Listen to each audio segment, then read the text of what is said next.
চুলের মুঠি শক্ত করে ধরে আকাশ আমার ঠোঁট কামড়ে ধরে। দু হাতে তাকে সরাতে চেষ্টা করছি, কিন্তু এক হাতে সে আমার কোমর ধরে রেখেছে। আমার চোখ দিয়ে টপ টপ করে পানি ঝরছে, তবু আকাশ ছাড়ছে না। একটু পরে ছেড়ে দিয়ে এক হাতে আমার গাল চেপে ধরে বলে, আকাশ চৌধুরী চাইলে তোর মতো 10টা মেয়ে পায়ের কাছে পড়ে থাকবে। এক ঝটকায় আমাকে সরিয়ে দিয়ে হন হন করে বেরিয়ে যায়। এদিকে এত জোরে গাল চেপে ধরায় আমার গাল খুব ব্যথা করছে, অন্যদিকে ঠোঁটে জ্বালা করছে, মনে হয় কেটেই গেছে। ইচ্ছে করছে চিৎকার করে কাঁদতে। আমার জীবনে এটা দুঃস্বপ্ন হয়ে গেছে। হাত যদি আমার বাবা মা বেঁচে থাকতো তবে এই দিন আসতো না।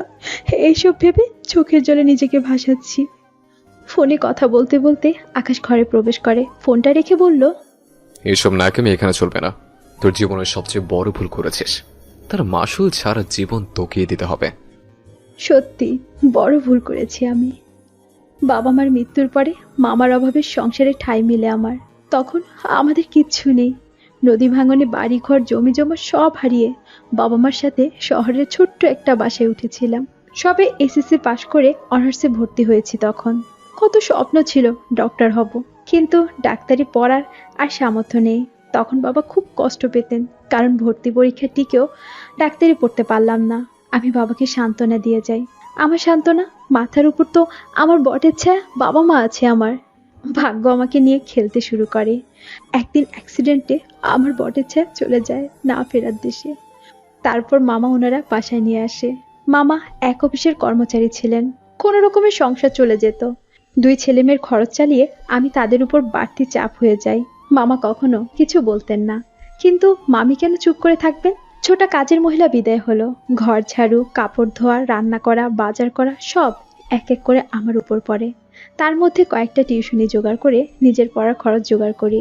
ক্লাসে তো যেতেই পারিনি, শুধু পরীক্ষার সময় পরীক্ষা দিয়ে আসি। মামি সেটা তো আপত্তি। যতটা সম্ভব নিজের খরচ কমিয়ে টিউশনির টাকা কিছু মামির হাতে তুলে দেই। মামা সব বুঝতেন, কিন্তু মামির উপর কথা বলতে পারতেন না। ঝাড়ি খেয়ে মুখ কালো করে বসে থাকতেন।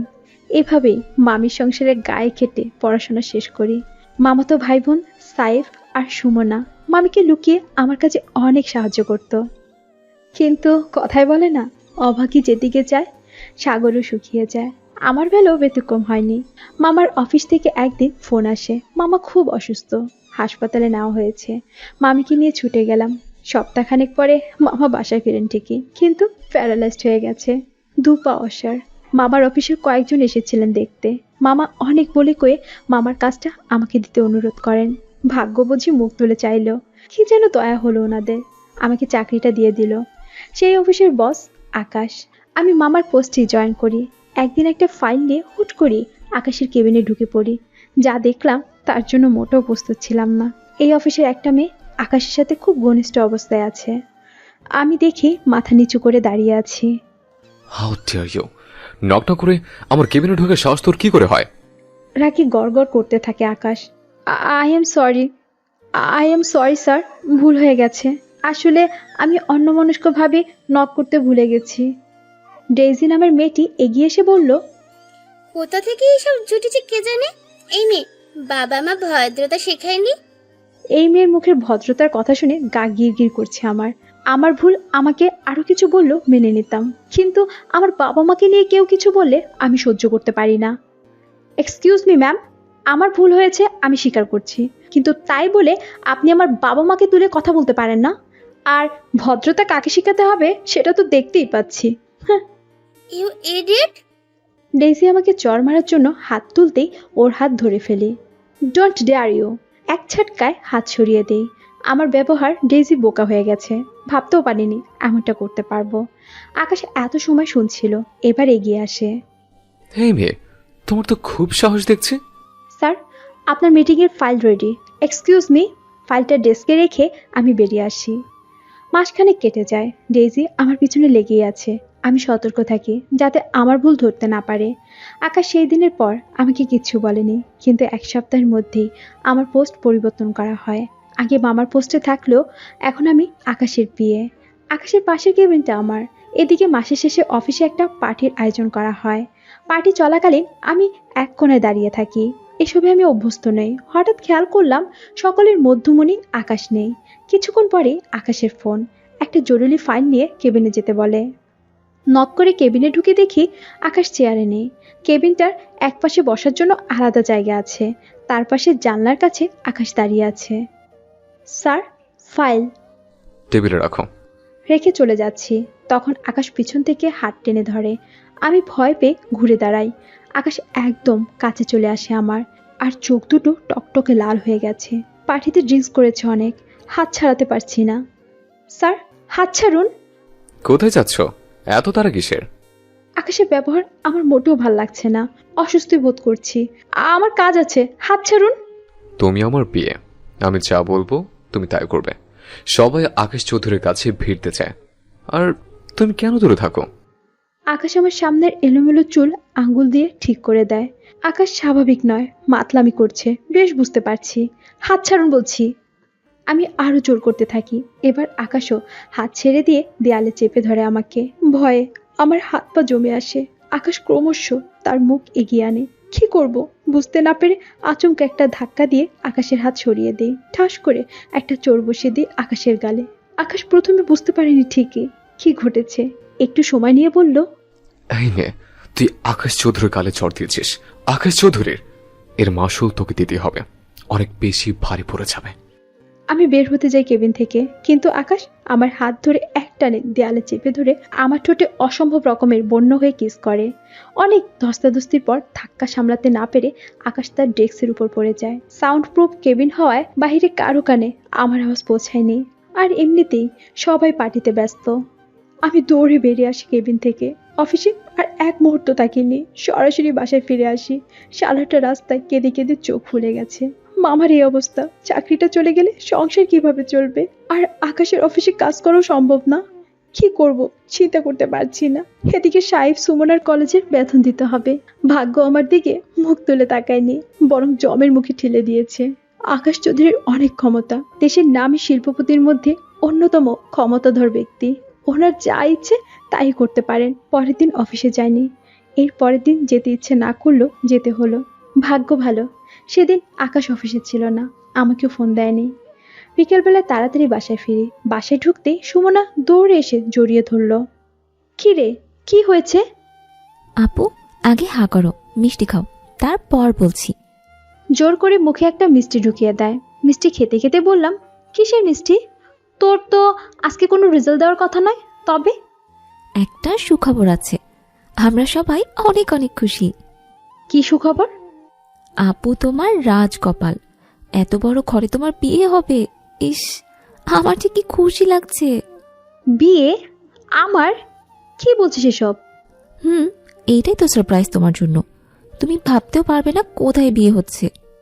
তোর কথার মাথা মুন্ডু কিছুই বুঝতে পারছি না। মামি কোথায়? মামি, মামি। আমি মামির ঘরে গেলাম। কাজল, আয় ভেতরে আয়। মামির মোলায়েম কণ্ঠস্বর কোন আগাম ঝড়ের সংকেত দিচ্ছে বুঝতে পারছি না। কি হয়েছে মামি? তোর কি ভাগ্য, নইলে এমন ঘরের বউ হবি কল্পনা করা যায়? মামির সামনে ছোট বড় অনেকগুলো গিফট বক্স আর একটা চেক পড়ে আছে। কে এনেছে এগুলো? তোর হবু বর নিয়ে এসেছে, ছেলেটা খুবই ভালো। কে এনেছিল বলবে তো? আকাশ, তোর অফিসের বস, তোকে বিয়ে করতে চায়। কি বলছো এসব মামি? এটা কি করে সম্ভব? অসম্ভবের কি আছে, তোকে ভালো লেগে তাই বিয়ে করতে চায়। মামি, এই বিয়ে করা আমার পক্ষে সম্ভব না। আর মামার এই অবস্থায় আমি না থাকলে সংসার কিভাবে চলবে? সে চিন্তা তোকে করতে হবে না, আকাশ সব ব্যবস্থা করে দিবে। ব্যবস্থা করে দিবে মানে? সাহেব সুমনার পড়ার খরচ, সংসার খরচ, তোর মামার চিকিৎসার সব খরচ আকাশ দিবে। আর তুমি রাজি হয়ে গেলে? মামি, আমাদের কি আত্মসম্মান বোধ নেই? আকাশ চৌধুরীর টাকায় কেন আমাদের চলতে হবে? এটা কিছুতেই সম্ভব না। আত্মসম্মানের? বিছানায় পড়ে একজন কাতরায়, এত মানুষের খরচ কোথা থেকে আসবে? তোর বাপ এসে দিয়ে যাবে? মামি, কতবার বলছি বাবা মা তুলে কথা বলবে না। সংসার আমি চালাবো, তোমাকে চিন্তা করতে হবে না। মামিকে আর কিছু বলার সুযোগ না দিয়ে চেক নিয়ে বেরিয়ে আসি। আমি বুঝতে পারছি না আকাশ কেন আমাকে বিয়ে করতে চাইছে। লোকটার প্রতি ঘৃণা ছাড়া আর কিছুই আসে না। হাজারটা প্রশ্ন মাথায় ঘুরছে। এদিকে মামি আমার 14 গোষ্ঠী উদ্ধার করছেন, আমি চুপচাপ শুনছি। মামির সাথে কথা বললে ঝামেলা বাড়বে। পরের দিন অফিসে যাই, আকাশের কেবিনে গিয়ে দেখি ফোনে কথা বলছে। আমাকে দেখে ফোন রেখে দিল। আরে কাজল, এসো এসো। চেকটা সামনে রেখে বললাম, এসব কি? কেন, তোমার মামি তোমাকে কিছু বলেনি? সেজন্যই জিজ্ঞাসা করছি, এসবের মানে কি? মানে খুবই সিম্পল, তোমাকে বিয়ে করতে চাই। কেন চাইছেন জানতে পারি? তোমাকে ভালো লাগে তাই। এটা যে আসল উদ্দেশ্য নয় সেটা আমি বেশ বুঝতে পারছি। Smart girl. দেখুন, এই বিয়ে করা আমার পক্ষে সম্ভব নয়। বিয়ে তো তোমাকে করতেই হবে, আর সেটাও 1 সপ্তাহের মধ্যে। অসম্ভব, কিছুতেই না। প্রয়োজনে চাকরি ছেড়ে দেব। গ্রান্টেড হবে না, সো গেট রেডি।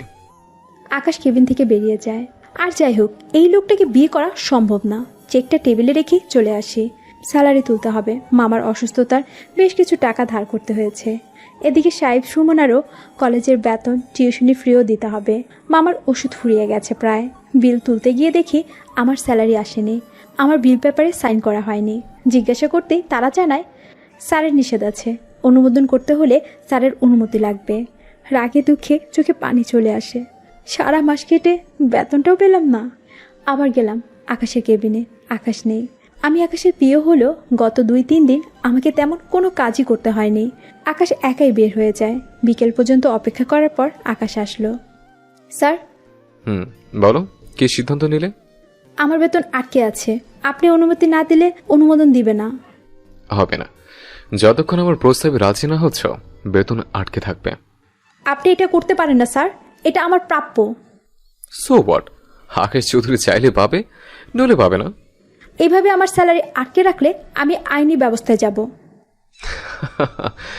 জোকসটা ভালো ছিল। স্যার, আমি কোনো জোকস বলিনি। আপনারা আমার স্যালারি বিনা কারণে আটকে রাখতে পারেন না। আমি আটকে রাখবো, আইনি ব্যবস্থা নাও। মুখে বলল, আমি জানি আইনি কোনো ব্যবস্থা নিতে পারবো না। ওনাদের টাকার কাছে সব বিক্রি হয়ে যাবে। প্লিজ স্যার, এমনটা করবেন না। আমার মামা খুব অসুস্থ। সেজন্য তো বলছি, রাজি হয়ে যাও। আমি আকাশের কেবিন থেকে বেরিয়ে আসি। হাত পা ভেঙে আসছে। বেতনও পেলাম না। বাসায় এসে দেখি টেবিলে কারেন্টের বিল, পেপার বিল, ডিশের বিলের কাগজ রাখা। সুমনা এসে বলল, আপু, পরীক্ষার ফর্ম ফিল আপের জন্য টাকা লাগবে। কত লাগবে? 5,000, আর তার সাথে বেতন, টিউশন ফিও, সব মিলিয়ে 11,000। 7 তারিখের মধ্যেই দিতে হবে। আচ্ছা, দিয়ে দেব। আমার মাথায় আকাশ ভেঙে পড়ে। কিভাবে দিব আমি এত টাকা? কাউকে কিছু না বলে বেরিয়ে গেলাম বাসা থেকে। অনেক জায়গায় গেলাম, কিন্তু কেউ ধার দিল না। সবার কাছে তো ধার চাইতেও পারি না। যাদের কাছে পারি তারা আগিয়ে দিয়েছে, সেগুলোই শোধ হয়নি। তাও একজন কিছু দেওয়ায় মামার 1 সপ্তাহের ওষুধ নিয়ে বাসায় ফিরি। কিন্তু সারা রাত চিন্তা করে সিদ্ধান্ত নিলাম আকাশকে বিয়ে করব। যা আছে আমার কপালে, আর কোনো রাস্তা খোলা নেই। স্যার, আমি আপনার প্রস্তাবে রাজি। পরের দিন অফিসে গিয়ে আকাশকে বলে দিলাম। That's like a good girl. আমি জানতাম তুমি রাজি হবেই। যাই হোক, তুমি প্রিপারেশন নাও, আমি আজই তোমাদের বাসায় যাব। আকাশের প্রস্তাবে রাজি না হয়ে উপায় নেই আমার। সাহেব সুমনার পড়াশোনা, মামার চিকিৎসা সব বন্ধ হয়ে যাবে। আমি জানি না কেন আকাশ আমাকে বিয়ে করতে চাইছে। কি উদ্দেশ্য তার? আকাশের মতো ক্ষমতাবান কোটিপতি লোক যখন আমার মতো অতি সাধারণ একটা মেয়েকে বিয়ে করতে চায়, তার পিছনে 2টা কারণ থাকতে পারে। 1, ভালোবাসা, আর 2 হচ্ছে অন্য কোনো উদ্দেশ্য। 1 নম্বরটা হওয়ার কোনো চান্স নেই, সেটাও আমি ভালো করেই জানি। 2 নম্বরটাই ঠিক, কিন্তু কী উদ্দেশ্য সেটাই বুঝতে পারছি না। উদ্দেশ্য যাই হোক, আমার উদ্দেশ্য ঠিক থাকলেই হবে। আমার শর্ত পূরণ করতে হবে, তবেই বিয়ে করব। সন্ধ্যায় আকাশ বাসায় আসে, সাথে অনেক কিছু নিয়ে আসে। সবার জন্য কাপড় চোপড়, মিষ্টি, আরও অনেক কিছু। মামার জন্য হুইল চেয়ার। মামাকে হুইল চেয়ারে বসিয়ে ড্রয়িং রুমে আনা হয়। খুশিতে আমার চোখের পানি চলে আসে। কতদিন মামা বিছানা থেকে ওঠেনি। হুইল চেয়ারে কেনার মতো অবস্থা ছিল না। অন্যান্য খরচ চালাতেই হিমশিম খেয়েছি। তার উপর টিউশনি ছেড়ে চাকরিতে ঢুকেছি, কিন্তু সারা মাস হাতে কিছুই ছিল না। আকাশ মামা মামির সাথে কথা বলে। মামার অ্যাকাউন্টে এখানে বসে অনেকগুলো টাকা ট্রান্সফার করে দেয়, যাতে মামার চিকিৎসা আর সংসার খরচ খুব ভালোভাবে চলে। সাহেব সুমনার হাতে একটা চেক তুলে দেয় তাদের পড়াশোনার খরচ। মামা আপত্তি করলো, মামির চোখ রাঙাতেই চুপ হয়ে যায়। কিন্তু আমার তো কিছু বলার আছে। স্যার, অনেক কিছু তো দিলেন, কিন্তু 2 দিন পর কে দেখবে সংসার? সাহেবের পড়াশোনা শেষ হতে সব মিলিয়ে বছরখানেক লাগবে। ততদিন আমি নির্লজ্জর মতো বলে ফেললাম। লজ্জা করে কি হবে, সেই তো ওনাদের জন্যই বিয়ে করব। তবে ওনাদের আর্থিক সুরক্ষা নিশ্চিত করে নয় কেন? কাজল, সেসব তোমাকে ভাবতে হবে না। সাইফের পড়াশোনা শেষ হবার আগ পর্যন্ত আমি সব দায়িত্ব নিলাম। এই নাও এগ্রিমেন্ট পেপার, আর ওর পড়া শেষ হলে চাকরি আমি ওকে দিব। আকাশ আমার হাতে এগ্রিমেন্ট পেপার তুলে দেয়। মামার চোখে পানি। স্যার, আপনি এত কিছু করলেন, আবার এগ্রিমেন্ট পেপার কি প্রয়োজন? আপনার উপর আমাদের বিশ্বাস আছে। আপনার থাকতে পারে, আপনার ভাগ্নের তো নাও থাকতে পারে। তো মিস কাজল, আপনার আর কোনো আপত্তি আছে? জি না, আর কোনো আপত্তি নেই। ঠিক হলো 2 দিন পরে বিয়ে, তবে সেটা ঘরোয়া আয়োজনে করতে হবে। মামা মামি তাতেও রাজি হয়ে গেলেন। ভাবলেন আমাদের খরচ বাড়তে চায় না, তাই এভাবে বিয়ে করতে চাইছেন। পরের দিন আমার গায়ে হলুদ দিল। আকাশ বিয়ের শাড়ি গয়না সহ যাবতীয় জিনিসপত্র পাঠিয়ে দিল। তারপর দিন বিয়ে হয়ে গেল। কাজী, ইমাম আর আকাশ ছাড়া কেউ আসেনি। আমার পরিবারের কয়েকজন আর আমার কাছের বান্ধবী ইরা ছাড়া আর কাউকে কিছু বলা হয়নি। আকাশের বিয়ে, অথচ 5 থেকে 6 জন মানুষ ছাড়া আর কেউ জানলো না। বিয়ের পর আকাশ আমাকে ওর বাসায় নিয়ে আসে। আমি জানি না আকাশের বাড়ি কেমন, কে কে আছে বাড়িতে, ওনার বিয়ের বিষয়ে কেউ কিছু জানে কি না। জানলে বিয়েতে যায়নি কেন, আর যদি নাই জানে তবে কিভাবে রিয়েক্ট করবে? হাজারটা প্রশ্ন ঘুরপাক খাচ্ছে আমার মাথায়। ভাবতে ভাবতে এক বিশাল বাড়ির সামনে এসে গাড়ি হর্ন দেয়। গাড়ির হর্নে আমার ভাবনার ছেদ পড়ে। বিশাল গেট খুলে যায় আর গাড়ি ভেতরে ঢুকে। ভেতরে দেখে আমার চোখ কপালে। এত বিশাল এরিয়া জুড়ে অনেক বড় 2টা বাগান। বাগানের দুপাশে বিভিন্ন ধরনের গাছগাছালি। বেশ ভিতরে বাড়িটা, যেন রাজপ্রাসাদ। আকাশ গাড়ি থেকে নেমে বলে, এসো আমার সাথে। আমি ভয়ে ভয়ে বের হয়ে এলাম গাড়ি থেকে। একজন লোক এসে গাড়ি থেকে আকাশের ব্রিফকেস নিয়ে যায়। বাড়ির ভিতরে ঢুকতে গিয়ে আমার হাত পা কাঁপছে। আকাশ দরজায় পা দিতেই সব কাজের লোকেরা দুপাশে ভাগ হয়ে যায়, মাথা নিচু করে দাঁড়িয়ে যায়। এটা হল রুম না, ড্রয়িং রুম। এই যে রাজপ্রাসাদ। একজন ছুটে গিয়ে একটা ট্রেতে করে ঠান্ডা পানি, কয়েক ধরনের জুস নিয়ে আসে। আকাশ পানির গ্লাসটা নিয়ে শুধু পানিটুকু খায়। এদিকে ভয়ে আমার গলা শুকিয়ে গেছে, অথচ কেউ আমাকে পানি দিল না। আকাশ আমার হাত ধরে নিজের রুমে নিয়ে যায়। রুমে গিয়েই চুলের মুঠি শক্ত করে ধরে এই কাণ্ড ঘটায়। বাড়িতে এসে এতদিনের জমানো ঝাল আমার উপরে ঝাললো। বিয়ে নিয়ে কত স্বপ্ন থাকে মানুষের। স্বপ্ন দেখে একটা মানুষকে নিজের করে পাওয়ার, একটা মানুষের কাছে নিজেকে সঁপে দেওয়ার। আমি এসবের কিছুই করছি না। আমি নিজেকে আকাশের হাতে সঁপে দেওয়ার স্বপ্ন নিয়ে আসিনি, আকাশের কাছে নিজেকে বিলিয়ে দিয়েছি। এই পৃথিবীতে আমার কাছের বলতে যে মানুষগুলো আছে, তাদের সুখের জন্য নিজেকে বিলিয়ে দিয়েছি। এসব ভাবনা ফেলে ফ্রেশ হয়ে নিলাম। একটু পরে আমার জন্য রুমে খাবার আসলো, নানা ধরনের খাবার। অনেকগুলো নামই জানি না। আমি শুধু একটু পানি খেয়েছি, গলা দিয়ে খাবার আমার নামছে না।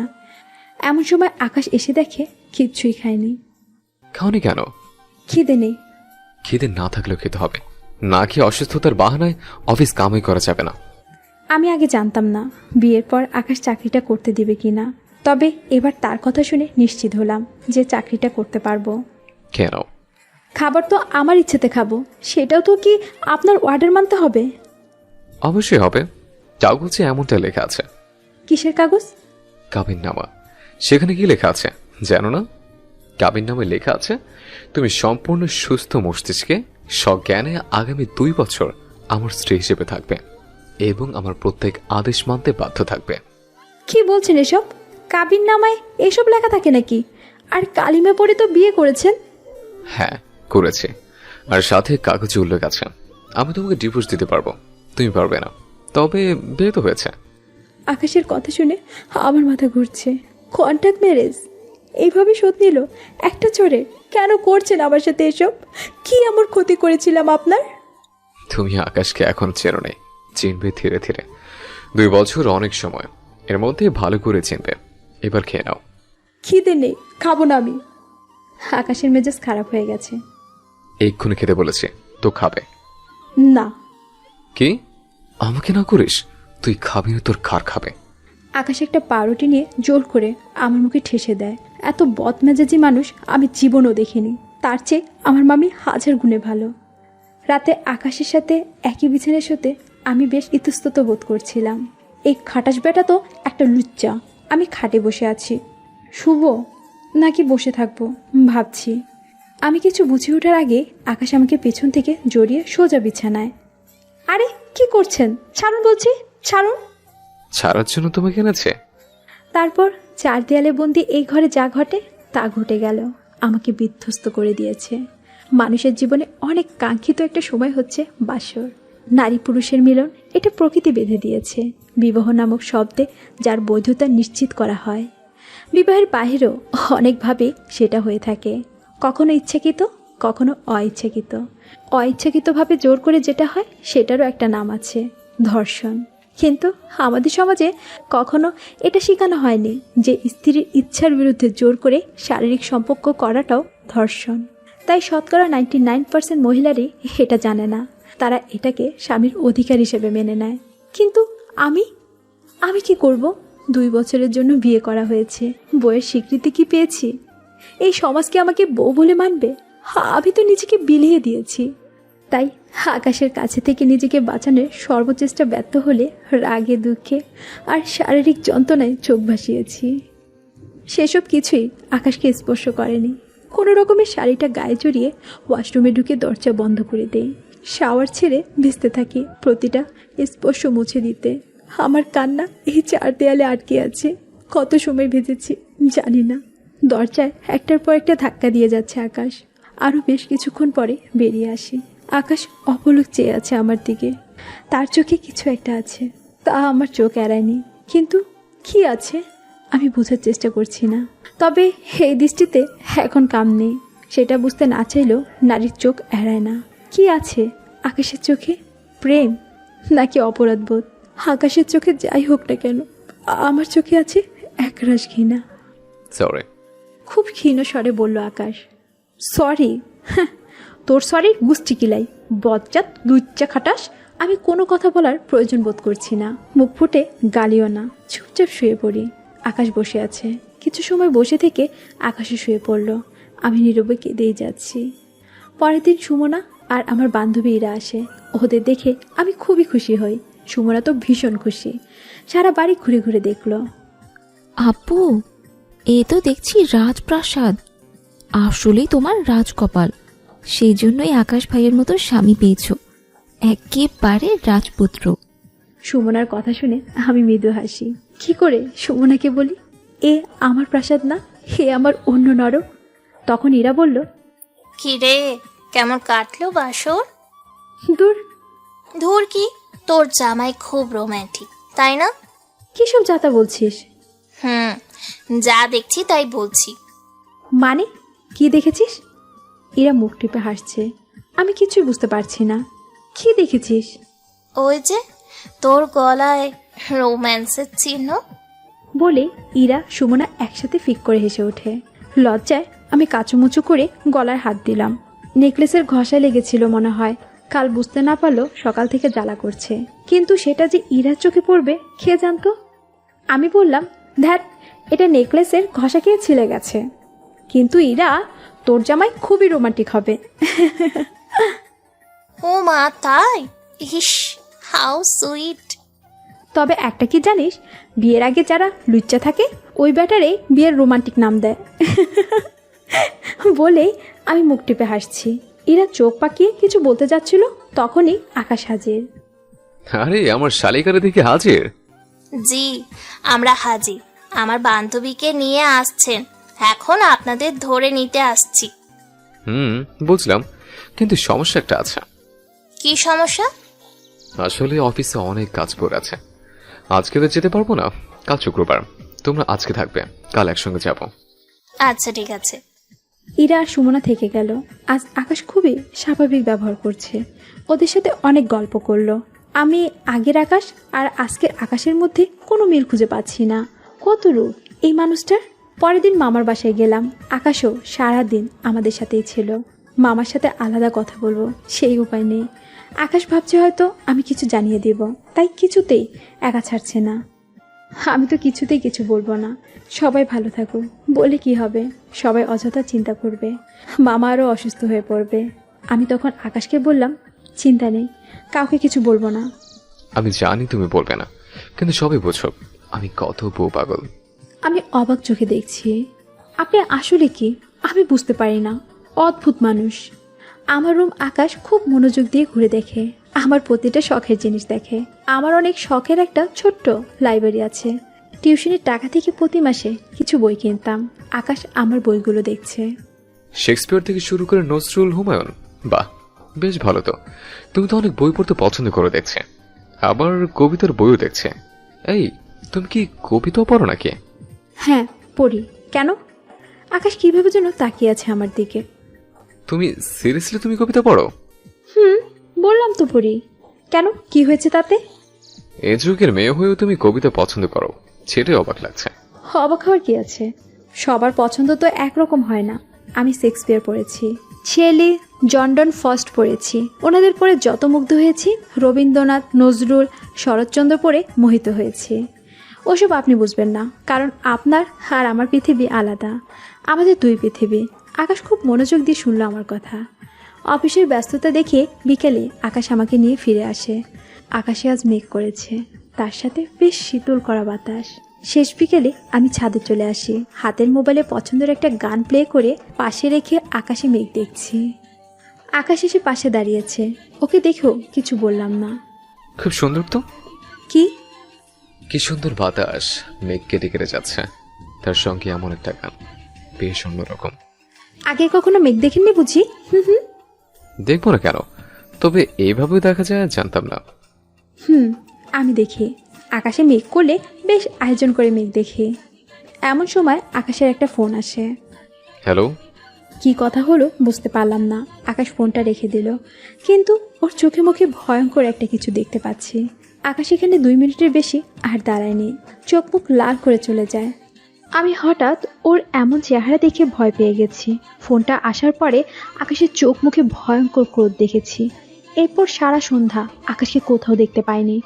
অদ্ভুত একটা মানুষ আকাশ, কখন ভালো করে কথা বলে, কখন চট করে রেগে যায়, বোঝা দেয়। এ বাড়িতে আসার পর আকাশের পরিবারের কোনো লোকজন কাউকে দেখিনি। অনেকগুলো কাজের লোক আছে, তারাও আমাকে দেখে ভয়ে কাচুমুচু হয়ে থাকে। আকাশকে যে জিজ্ঞাসা করব ওর পরিবার কে আছে, সেই সুযোগও হয়ে ওঠেনি। বেশ রাতে আকাশ ফিরে আসে। আমি রুম থেকে বের হচ্ছিলাম, তখন ঢলতে ঢলতে আকাশ রুমে ঢুকে তাল সামলাতে না পেরে পড়তে গিয়ে আমার উপরে ঢলে পড়ে। ধরে নিয়ে বিছানায় কোনো রকম শুয়ে দিয়ে আমি চলে আসব। তখন আমার হাত ধরে টেনে বলল, কি পরিমাণ ড্রিঙ্কস করেছে কে জানে। আমি কিছুতেই হাত ছাড়াতে পারছি না, উল্টো টানাটানি করতে গিয়ে হুড়মুড়ি খেয়ে তার উপর পড়ে গেছি। মদ্যপান অবস্থায় আকাশ কতটা হিংস্র হতে পারে তা খুব করে বুঝলাম। মনের তীব্র কষ্ট নিয়ে তার পাশবিকতা দেখলাম। নিয়তি আমাকে কোথায় নিয়ে যাচ্ছে জানি না, তবে এটা জানি যে আকাশের হাতের পুতুল করে দিয়েছে। পরের দিন ব্রেকফাস্ট করে আকাশ অফিসের জন্য রেডি হচ্ছে। সকাল থেকে কোনো কথাই বলেনি আমার সাথে। রেডি হতে হতে বলল, তোমার আজ অফিসে যাওয়ার দরকার নেই, 2 দিন পর থেকে যাবে, রেস্ট নাও। আমি শুধু চেয়ে দেখলাম, কিছু বললাম না। 2 দিন পর আমি অফিসে আসি আকাশের সাথে। অফিসে আসলাম, কিন্তু একটা অস্বস্তি বোধ করছি। আমি বুঝতে পারছি আমার চারপাশে আড়ালে কানাঘুষা চলছে। 2-1টা কথা যে কানে আসেনি তাও নয়। আকাশের কেবিনে যাচ্ছিলাম, কে যেন নিচু স্বরে বলছে, এসি স্যার কিন্তু হাত করে নিয়েছে। ঠিক বলছেন, দেখে তো মনে হয় না ভাজা মাছ উল্টাতে পারে। আজ দেখলাম স্যারের গাড়ি করে এসেছে। আমি শুনেও না শোনার ভান করে চলে আসি। মনটা আমার অনেক খারাপ হয়ে গেছে। আমাকে নিয়ে কত সমালোচনা চলছে। ফেরার সময়ও আকাশের গাড়ি করেই ফিরতে হলো। পরের দিন অফিসে যাওয়ার আগে আকাশকে বললাম, আমি আপনার সাথে যাব না, আপনি চলে যান, আমি অন্য গাড়িতে যাব। আকাশ একটু ভ্রুকুচকে জিজ্ঞাসা করলো, কেন, কি সমস্যা? সমস্যা কিছু না। কেউ কিছু বলেছে? কেউ কিছু বলেনি, তবে প্রতিদিন আপনার একজন পেয়ে আপনার গাড়ি করে যাবে আসবে, সেটা তো দৃষ্টিকটুই হবে। দেখো কাজল, তুমি চাকরিটা এখন না করলেও পারো। তোমার যে প্রয়োজন, যত টাকার প্রয়োজন নির্দ্বিধায় নিয়ে নিতে পারো, কিন্তু আমি চেয়েছি তুমি চাকরিটা করো তোমার নিজের জন্য। না করতে চাইলেও জোর করবো না, তবে অফিসে যেতে হলে আমার সাথে যাবে। অজ্ঞত ওর সাথেই গেলাম। ডেইজির চোখ থেকে ঘৃণা আর আগুন বের হয়, সেটা আমি বেশ বুঝতে পারছি। অফিসে অন্য কেউ কিছু বলার আগে সেই কথা ডেইজি সবার কানে পৌঁছে দেয়। আর পৌঁছাবে না কেন, তার পোস্টে আকাশ আমাকে দিয়েছে। চাইলেই আর যখন তখন আকাশের কেবিনে যেতে পারছে না। কিন্তু পরের দিন অফিসে এসে দেখি আমার কেবিনে অন্য একটা মেয়ে। আমি ঢুকে সালাম দিয়ে বলল, ম্যাম আমি তুলি, আকাশ স্যারের বিয়ে। আপনি আসুন আমার সাথে। আমি কিছুই বুঝতে পারছি না। মেয়েটা অন্য একটা কেবিনে নিয়ে যায় আমাকে। ম্যাম, আজ থেকে আপনার কেবিন এটা। আমার কেবিন মানে? আজ থেকে আপনি কোম্পানির জিএম, তাই নতুন কেবিন আপনার জন্য। মেয়েটা খুব হাসি খুশি, দেখে বেশ ভদ্রই মনে হচ্ছে। তুলি হাসি মুখে বেরিয়ে যায়। আকাশ কি শুরু করেছে এসব? এমনিতেই নানান কথা উঠছে, তার উপর এখন এই কাজ করলো। সবাই কি ভাবছে কে জানে। আমি সাথে সাথে আকাশের কেবিনে যাই। কি শুরু করেছেন আপনি? কি করেছে? জিএম করেছেন আমাকে। মানুষ কি ভাববে ভেবে দেখেছেন? কে কি ভাবলো তাতে আকাশের কোনো কিছু যায় আসে না, আজও যায় আসে না। কিন্তু আমার যায় আসে। আমি সাধারণ ঘরের মেয়ে, আমাকে মানুষের সামনে দাঁড়াতে হয়। দাঁড়াও, কে মানা করেছে? তবে ভুলে যাও না, আমি যা বলবো তুমি তাই করতে হবে। এই লোকটার সাথে কথা বলাই বৃথা। আমার কেবিনে আসার সময় শুনলাম স্যারের বাসা নাকি একটা মেয়ে থাকে। আমার পরিচিত একজন নাকি প্রতিদিনই দেখে একসাথে সন্ধ্যা যায় আর সকালে একসাথে বেরিয়ে আসে। আরে এসব বড় লোকদের ব্যাপার স্যাপার, টাকা কোথায় কিভাবে খরচ করবে আর কাকে কোথায় রাখে সেসব আমাদের ভাবনার বাহিরে। মেয়েটা কেমন চিন্তা করেছেন? স্যারের বাড়ির বাসায় থাকে, স্যার তো বিয়েই করেনি। আরে টাকার জন্য এসব মেয়েরা সব করতে পারে। আর কিছু শোনার সাহস হয়নি আমার। বুঝতে পারছি তারা এখনো জানে না সেই মেয়েটা আমি। এতটা জেনে গেছে, আর কয়েকদিনের মধ্যে এটাও জেনে যাবে। আর কিছু ভাবতে পারছি না। চাকরিটা না শেষ পর্যন্ত ছাড়তে হয়। যতক্ষণ বাইরে ব্যস্ত থাকি ভালোই থাকি। চাকরি ছেড়ে আকাশের প্রাসাদের বন্দী হয়ে থাকতে চাই না। দম আটকে মরে যাব। আরও একটা সপ্তাহ ভালোই কেটে যায়। আকাশও এরই মধ্যে এমন কিছু করেনি। আমি অভ্যস্ত হয়ে যাচ্ছি এই বাড়ি আর আকাশের সাথে অফিস। আরও বেশ কিছুদিন কেটে যায়। আকাশকে এতটা স্বাভাবিক আগে দেখিনি। আমার সাথেও কোনো মিসবিহেভ করেনি। তারপর একদিন রাতে আকাশ বিছানায় হালকা হেলান দিয়ে বসে আছে, ঠোঁটের কোনো মৃদু হাসির আভা। আমিও বিছানায় বসে চুল ঠিক করছি, শুভ। তখন মনে হলো আমার ঘাড়ে কিছু একটা আছে। আমার হাত কাঁপতে থাকে। ভয়ে ভয়ে হাত দিয়ে ছাড়তেই আমার সামনে এসে পড়লো। আমি চিৎকার করে আকাশকে জড়িয়ে ধরি, চোখ আর খুলি না। মাকড়সা আমি এত ভয় পাই, আমি আর চোখ খুলে দেখার সাহস করছিলাম না। আকাশও সুযোগ বুঝে জড়িয়ে ধরে বলে, আদর খেতে ইচ্ছে করছে তো মুখ ফুটে বললেই পারো, এত নাটক করে আমার বুকে এসে দরকার ছিল না, একবার বলেই দেখতে। আকাশের কথার মানে বুঝতে না পারলো চোখ মেলে বুঝলাম আমি ওকে এভাবে জড়িয়ে ধরেছি। আস্তে আস্তে বললাম, নাটক মানে? আমার গায়ে মাকড়সা। এটা তাকিয়ে দেখি মাকড়সা আকাশের হাতে। আমি চিৎকার করে আরো শক্ত করে জড়িয়ে ধরি। আরে ছাড়ো ছাড়ো, দম বন্ধ হয়ে মরে যাবো, এটা ফেলে দিয়েছে। কি সত্যি? তাকিয়ে দেখি নেই। যাক বাবা, বেঁচে গেছি। এতক্ষণে মনে পড়লো আমি এখনো ওকে ধরে রেখেছি। এবার লজ্জা পেয়ে গেছি। আস্তে আস্তে ওকে ছেড়ে দিলাম, কিন্তু আকাশ ছাড়ছেই না। ছাড়ুন। তুমি তো ধরেছিলে, আমি কি ধরতে বলেছিলাম? আদর পেতে নাটক করলে। ছি, কি সব যাতা বলছেন? যা সত্যি তাই, এখন তো আর ছাড়াছাড়ি নেই। আজ এক অন্য আকাশকে আবিষ্কার করলাম।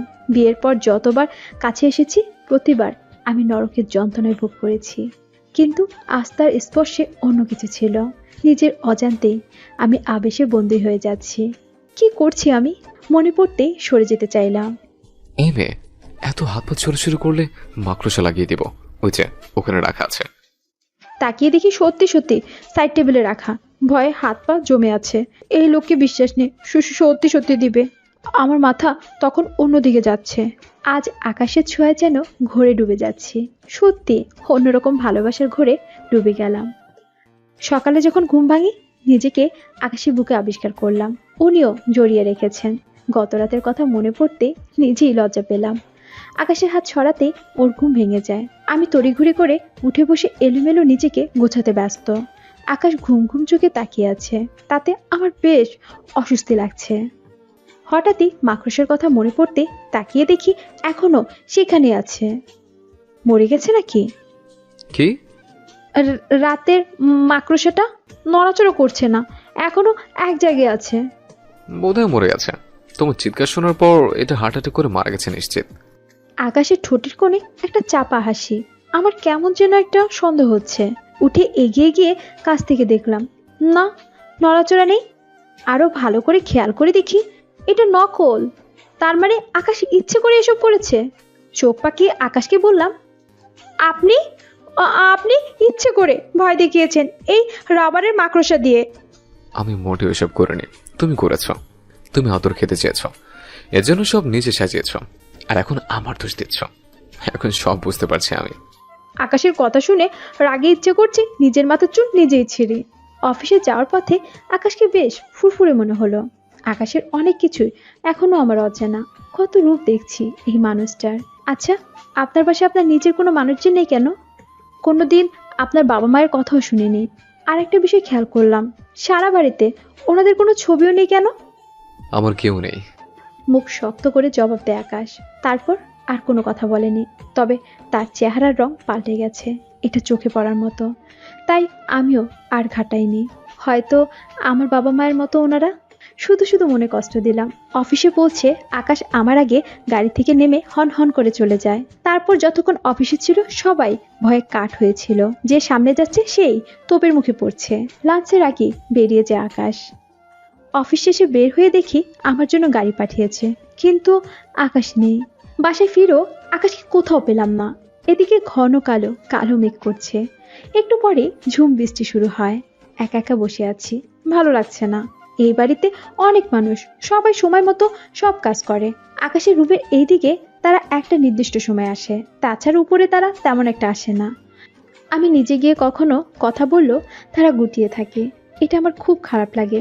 তারা আমার উপস্থিতিতে জড়সড় হয়ে যায়। এত মানুষের ভিড়ও আমি একা। বাবা মার কথা মনে পড়ছে খুব। বেলকনিতে দাঁড়িয়ে আছি, তাও মন খারাপ হচ্ছে। আমি আবার অনেক গান শুনি, মনে হয় গান শুনেই বেঁচে আছি। মন খারাপ হলে আরো বেশি গান শুনি। রুমে এসে একটা গান প্লে করে আবার বেলকনিতে আসি। বাহিরে ঝুম বৃষ্টি, বৃষ্টির হালকা ঝাপটা চোখে মুখে লাগে। অন্যরকম একটা ভালো লাগা কাজ করে। তখনই এই একটা গান আমার চোখে ভাসিয়ে দেয়। মফস্বলে বড় হয়েছি আমি। বাবা আর্মি অফিসার ছিলেন। যখন ছুটিতে বাড়িতে আসতেন মনে হতো আমাদের বাসায় ঈদ। বাবার আদরের রাজকন্যা আজ নিয়তি কোথায় কোথায় নিয়ে যায়। মামির সংসারে লাথি ঝাঁটা খেয়ে আজ আকাশের হাতের পুতুল। ভীষণ মনে পড়ছে বাবা মার কথা। কেন তোমরা আমাকে ফেলে চলে গেলে? যাবে যদি, দিয়ে যাওনি কেন সাথে? এই গান আমার কলিজায় লাগছে। হঠাৎই গান বন্ধ হয়ে যায়। ভিতরে তাকিয়ে দেখি আকাশ এসেছে। উস্কো খুস্কো চুল, চোখ লাল। নিজের অজান্তে আকাশের মনে কষ্ট দিয়েছি ওর বাবা মার কথা বলে। আমার ভীষণ খারাপ লাগছে। আমি আবার চোখ মুছে নিলাম। তখন আকাশ এসে এমনভাবে হাত চেপে ধরলো, খুব ব্যথা পাচ্ছি, কিন্তু মুখে বলতে পারছি না। এই মেয়ে, তুমি কি মনে করো নিজেকে? তুমি আকাশকে বদলে দিবে, ইমোশনাল করে দিবে? No, never. আকাশ যেমন ছিল তেমনই থাকবে। ব্যথায় চোখে পানি চলে আসে। আকাশ হাতটা ছেড়ে চলে যায়। আমি বোকার মতো তাকিয়ে আছি। মাঝরাতে আমার ঘুম ভেঙে যায়, দেখি আকাশ নেই বিছানায়। ভাবলাম হয়তো ওয়াশরুমে গেছে, কিন্তু অনেক সময় পরও যখন এলো না, আমি তখন উঠে গেলাম। উঠেই একটা হোঁচট খেলাম। ডিম লাইটের হালকা আলোয় দেখি আকাশ বিছানার সাথে হেলান দিয়ে ফ্লোরে দুই হাঁটুতে হাত রেখে মাথা গুজে আছে। আমি বেশ অবাক হলাম। কাছে যেতেই বুঝলাম আকাশ কাঁদছে। আমার ভীষণ মায়া হচ্ছে আকাশের জন্য। কেন জানি মনে হচ্ছে আকাশও আমার মতোই অসহায়। আস্তে করে কাঁধে হাত রেখে বিছানার কিনারায় বসলাম। আকাশ কেন কাঁদছে? কি বলে সান্ত্বনা দিব? আকাশ আমার দিকে তাকায়নি, শুধু একটু সরে এসে আমার কোলে মাথা গুছে আমাকে আঁকড়ে ধরে অবুঝ শিশুর মতো কাঁদতে থাকে। কি হয়েছে আকাশ? আপনি কাঁদছেন কেন? আকাশ কোনো কথা বলে না। আমি ওর মাথায় হাত রাখি। কি বলবো, বলার মতো কিছুই খুঁজে পাচ্ছি না। একটা সময় আকাশ শান্ত হয়ে যায়, চুপচাপ শুয়ে থাকে। কিছু সময় পরে আকাশকে বিছানায় নিয়ে এলাম। একেবারে বাধ্য শিশুর মতো সে এসে শুয়ে পড়ে। বেশ কয়েকটা মাস কেটে যায়। অফিসের লোকদের বাঁকা দৃষ্টিতেও আমি চাকরিটা করছি। এরই মধ্যে একদিন অফিসের পার্টির আয়োজন করা হলো। নতুন একটা কোম্পানির সাথে চুক্তি উপলক্ষে এই আয়োজন। সব দিকে বিবেচনা করে আকাশ সন্ধ্যায় পার্টিটা রাখে। অফিসে আলাদা হলরুম রয়েছে, সেখানে এই পার্টি কনফারেন্স হয়ে থাকে। পার্টিতে সবাই ব্যস্ত। আকাশও নতুন যারা গেস্ট তাদের সময় দিচ্ছে। আমি একপাশে সরে চুপচাপ দেখছি। কিছু সময় তুলির সাথে গল্প করলাম। আকাশ তুলিকে ডাকতেই তুলি একটা কাজে চলে যায়। এমন সময় এই অফিসের একটা লোক এসে ওনার সাথে ডান্স পার্টনার হতে বলল। আমি খুব ভদ্রভাবেই ওনাকে রিজেক্ট করলাম। উনি চলে গেছেন। কিছু সময় পর গেস্টদের মধ্যে একজন এসে অফার করলেন, সেটাও আমি রিজেক্ট করে বললাম, এক্সকিউজ মি, আমি এসবের সাথে কমফোর্টেবল নই, ধন্যবাদ। ডেইজি কোথা থেকে এসে বলল, ঢং দেখে বাঁচি না, যত সব ন্যাকামি। স্যারের সাথে থাকতে তো লজ্জা করে না, ধোয়া তুলসীর পাতা ভাব নিয়ে লাভ নেই। স্যারের সাথে যে রাত কাটাও সেসব খবর আমরা জানি। ডেইজির কথা শুনে আমার কান দিয়ে মনে হচ্ছে গরম ধোঁয়া বেরোচ্ছে।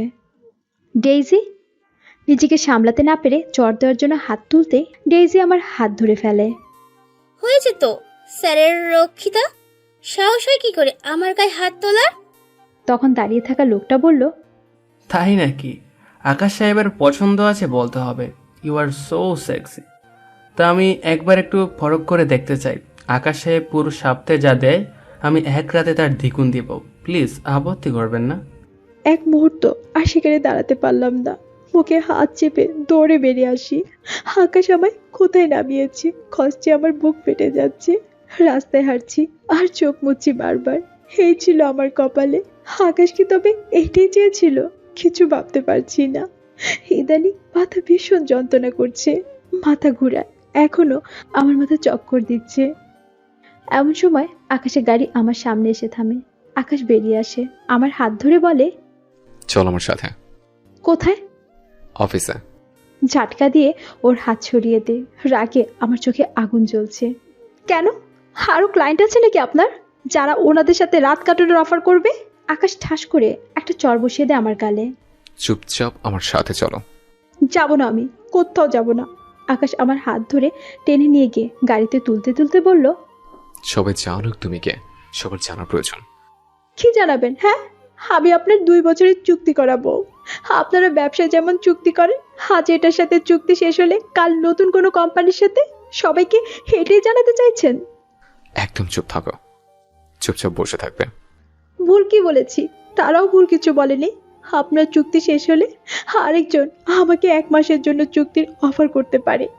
একজন তো 1 রাতের অফারও করলো। এই মেয়ে, একদম চুপ, একদম চুপ, আর একটা কথাও বলবি না। আকাশ ড্রাইভিং সিটে গিয়ে বসলো। আমি কেঁদেই যাচ্ছি। আকাশ আমাকে অফিসে না নিয়ে বাসায় নিয়ে আসে। বাসায় আসার সাথে সাথে আমি দৌড়ে রুমে চলে আসি। মাথায় প্রচন্ড ব্যথা করছে, কাঁদতে কাঁদতে কখন ঘুমিয়ে পড়েছি জানি না। আকাশও আমাকে ডাকেনি। পরের দিন সকালে ঘুম ভাঙলো। আকাশ অফিসে যাওয়ার জন্য রেডি। আকাশকে বললাম, আমি চাকরিটা আর করবো না। কেন? ওদের জন্য চাকরি ছেড়ে দিবে? না, আমি নিজের জন্য সিদ্ধান্ত নিয়েছি। আকাশ কিছুক্ষণ চুপ থেকে বলল, ঠিক আছে, তুমি না করতে চাইলে জোর করবো না। তারপর সে চলে যায়। লাঞ্চের পরে আকাশ ফিরে এসে বলল, তাড়াতাড়ি রেডি হয়ে নাও, একটু বের হবো। কোথায় যাব? এত প্রশ্ন কেন করো তুমি? রেডি হতে বলেছি, তাড়াতাড়ি। শহরের বাইরে এক শান্ত নদীর পাড়ে নিয়ে আসে আমায়। অদ্ভুত সুন্দর, শান্ত, সবুজ। এই জায়গায় নিমিশে মন ভালো করে দেয়। আমার যখন খুব বেশি মন খারাপ লাগে, পার্টি, ক্লাব, বন্ধু বান্ধব বোরিং মনে হয়, তখন এই জায়গা চলে আসে। আপনার অনেক পছন্দের জায়গা। হুম। চুপচাপ বসে আছি দুজন গাছের ছায়ায়, বাতাসে প্রাণ জুড়িয়ে নদীর পানি দেখছি। আমি ভাবছি তুলির কথা। আকাশ অফিস থেকে বের হওয়ার পরই আকাশের পিয়ে তুলি ফোন করে আমাকে, ম্যাডাম, আপনি অফিসে আসলেন না? তুলি, আমি চাকরিটা আর করবো না। সে কি, কেন ম্যাডাম? আমি আর করতে চাইছি না। ম্যাডাম, কাল যা হয়েছে তার জন্য সবাই লজ্জিত। আর আপনি যে স্যারের ওয়াইফ সেটা তো কেউ জানতো না। তবে আমি ভেবেছিলাম আপনি স্যারের গার্লফ্রেন্ড। স্যার কালকে যা কাণ্ড করলেন, আসলেই ম্যাম আপনি অনেক লাকি, স্যারের মতো হাজবেন্ড পেয়েছেন। কি করেছেন উনি? আসলে কাল যা হয়েছে আমি সবটা দেখেছি। যখন স্যারকে জানাতে গেলাম তখন আপনি চলে গেছেন। স্যার আসার পর ওই লোক স্যারকে বলে, মিস্টার আকাশ, আপনার চয়েস আছে বলতে হবে। আপনার মিসেসটা তো জোস। স্যার তখন ওই লোকের কলার ধরে বলে, কি বললি? আপনার অফিসের তারাই বলেছে মেয়েটা আপনার রক্ষিতা। স্যার এলো পাথারি মারতে থাকে লোকটাকে। অনেক কষ্টে স্যারকে সবাই ফেরায়। স্যার তখন অনেক চিল্লাচিল্লি করে বলে, রক্ষিতা শব্দটা কে দিয়েছে? যে রক্ষা করে সে রক্ষিতা, কিন্তু অদ্ভুত এই সমাজ কো ওয়াইফকে রক্ষিতা নামে ডাকে। হ্যাঁ কাজল, হ্যাঁ কাজল আমার রক্ষিতা, কারণ আমাকে রসাতলে যাবার হাত থেকে রক্ষা করেছে। এখানে অনেক মানুষ আছে যারা আমার সুযোগ নিতে চেয়েছে, তাদের হাত থেকে রক্ষা করেছে। একটা কথা কান খুলে শুনে রাখুন সবাই, কাজল আমার বিবাহিত স্ত্রী। আর যারা এই অফিসে আমাকে ব্যবহার করতে চেয়েছিলেন, ষড়যন্ত্র করেছেন, সবাইকে আমি চিনি। আমি কোনো ব্যবস্থা নেবার আগে কালকের মধ্যে স্বেচ্ছায় অব্যাহতি দিয়ে চলে যাবেন। আর তুলি, এখনই ফাইল রেডি করো। এই চুক্তি বাতিল। যত টাকা লস হবে হোক, এই বাস্টারদের সাথে কোনো চুক্তি হবে না, ভবিষ্যতেও না। ম্যাডাম, আমি তো হাঁ করেই স্যারের কথা শুনছিলাম। আপনাকে এত ভালোবাসে। আপনাদের জুটি সেরা ম্যাডাম। আর ডেইজি সহ 2 জন আজ চাকরি ছেড়ে চলে গেছে। থ্যাঙ্কস তুলি। তোমার স্যার এখন কোথায়? স্যার তো বেরিয়ে গেছেন একটু আগেই। তুলির সাথে কথা বলার পর একটু পরে আকাশ এসে এখানে নিয়ে আসে। জায়গাটা বেশ ভালো লাগছে আমার। কি ভাবছো? আকাশের কথায় ভাবনায় ছেদ পড়ল। কিছু না, দেখছি খুব সুন্দর জায়গা। কাজল, হুম। আমি যখন থেকে বুঝতে শিখেছি তখন থেকে দেখেছি আমার বাবা মা খুব ব্যস্ত। আমাকে সময় দেবার মতো সময় ওনাদের ছিল না। চাকরদের হাতে বড় হচ্ছে বললে চলে। বাবা অফিস, এনার ব্যক্তিগত জীবন নিয়ে, আর মা ওনার ক্লাব সমিতি কত কিছু নিয়ে ব্যস্ত। সারাদিন শুধু ব্রেকফাস্ট করার সময় সবাইকে একসাথে দেখতাম। তখন আমারও তারা স্কুলে যাবার, তারপর রাতে যখন ঘুমিয়ে পড়তাম তখন ওনারা বাসায় ফিরতেন। আমার কোনো কিছুর অভাব ছিল না, যা চাইতাম তাই পেতাম। অনেক টিউটর ছিল, তার একজনের পর একজন আসতেন। বাবা মা এসবের কমতি রাখেনি, তবে একটা বাচ্চার যে বাবা মার প্রয়োজন সেটা তারা দিতে পারেনি। তবে একজন মানুষ ছিল যাকে আঁকড়ে ধরে বেঁচেছিলাম, আমার দাদু। দাদু আমাকে সারাক্ষণ চোখে চোখে রাখতেন যাতে বাবা মার অভাববোধ না হয়। দাদু আমার সবচেয়ে কাছের মানুষ ছিলেন। আজ প্রায় 5 বছর দাদু আমাকে একদম একা রেখে চলে গেছেন। দাদুর চলে যাওয়ায় আমি বেপরোয়া জীবনযাপন শুরু করি। এসব ব্যবসায় শুধু দাদুর নাম রক্ষার জন্য আঁকড়ে আছে। আরেকজন ছিলেন গফুর চাচা। ছোটবেলা থেকে দাদু আর উনি আমার সবচেয়ে কাছের মানুষ ছিলেন। আমি কিংবা দাদু কখনো ওনাকে কাজের লোক মনেই করিনি। আকাশের কথা শুনে কি বলবো বুঝতেই পারছি না। মৃত্যু এমন একটা বিষয় যার সান্ত্বনা দেওয়া যায় না। যার হারায় সেই বুঝে, আমিও বুঝি। আকাশের পাশে শুধু ওর দাদুর ছবি কেন সেটা এখন বুঝতে পারছি, কিন্তু ওর বাবা মা, আপনার বাবা মাও কি? আমার আর কেউ নেই, কেউ ছিল না, শুধু দাদু ছিল, সে হারিয়ে গেছে। আকাশের কথায় কিছু বুঝতে না পারলেও এটা বুঝলাম যে বাবা মার প্রতি একটা কষ্ট আছে ভিতরে কোথাও। তাই এই বিষয়ে আর কথা বাড়ালাম না। কখন যে দেখতে দেখতে প্রায় 1.5 বছর পেরিয়ে গেছি বুঝতেই পারিনি। ইদানিং শরীরটা একদম ভালো লাগছে না। কেমন লাগে সেটাও আমি নিজেও বুঝতে পারছি না। আকাশ শুনলে হুলস্থুল কাণ্ড বাঁধাবে, তাই ওকে কিছু বলিনি। মাথা ঝিমঝিম করে, অবশ্য মাথা ব্যথা প্রায়ই হয়, হয়তো এই জন্যই মাথা ঘোরায়। এদিকে আকাশ অনেক ব্যস্ত হয়ে গেছে। ওর দাদুর নামে একটা হাসপাতাল তৈরি করেছে। অফিস, হাসপাতালের কাজ সব তদারকি করতে গিয়ে খুবই ব্যস্ত সময় পার করছে। সেই সকালে বের হয়ে রাতে ফিরে, আর আমি সারাদিন বাসায় থাকি। মাঝে মধ্যে মামার কাছে যাই, কখনো সাইব, সুমনা আসে। এর আগে আকাশ একদিন আমার মামা মামিকে নিয়ে আসে। আমি এত খুশি হয়েছিলাম ওনাদের দেখে, কারণ আমি ভাবতে পারিনি আকাশ ওনাদের নিয়ে আসবেন। মামা মামিও এখানে এসে খুব খুশি। আকাশ জোর করে 2 দিন ওনাদের এখানে রেখেছে। আগে যখন অফিসে যেতাম তখন এই বাসার যারা আছে তাদের সাথে মেশার সুযোগটা পাইনি তেমন। এখন হাতে প্রচুর অবসর সময় থাকায় একটা সংসারের সব দেখাশোনা করতে পারছি। যারা এখানে আছে প্রত্যেকেই খুবই মিশুক। আগে আমাকে দেখে সবাই একটা আতঙ্কের মধ্যে থাকতো। এর কারণ যে আকাশ তা আমি বুঝতে পেরেছি আগেই। আকাশ আগে বাসায় একদম থাকতো না বললেই চলে, কিন্তু হাসপাতালে কাজ শুরু করার আগে আকাশ বাসায় প্রচুর সময় কাটিয়েছে। খুঁটিয়ে দেখেছে বাগানের প্রতিটি গাছ।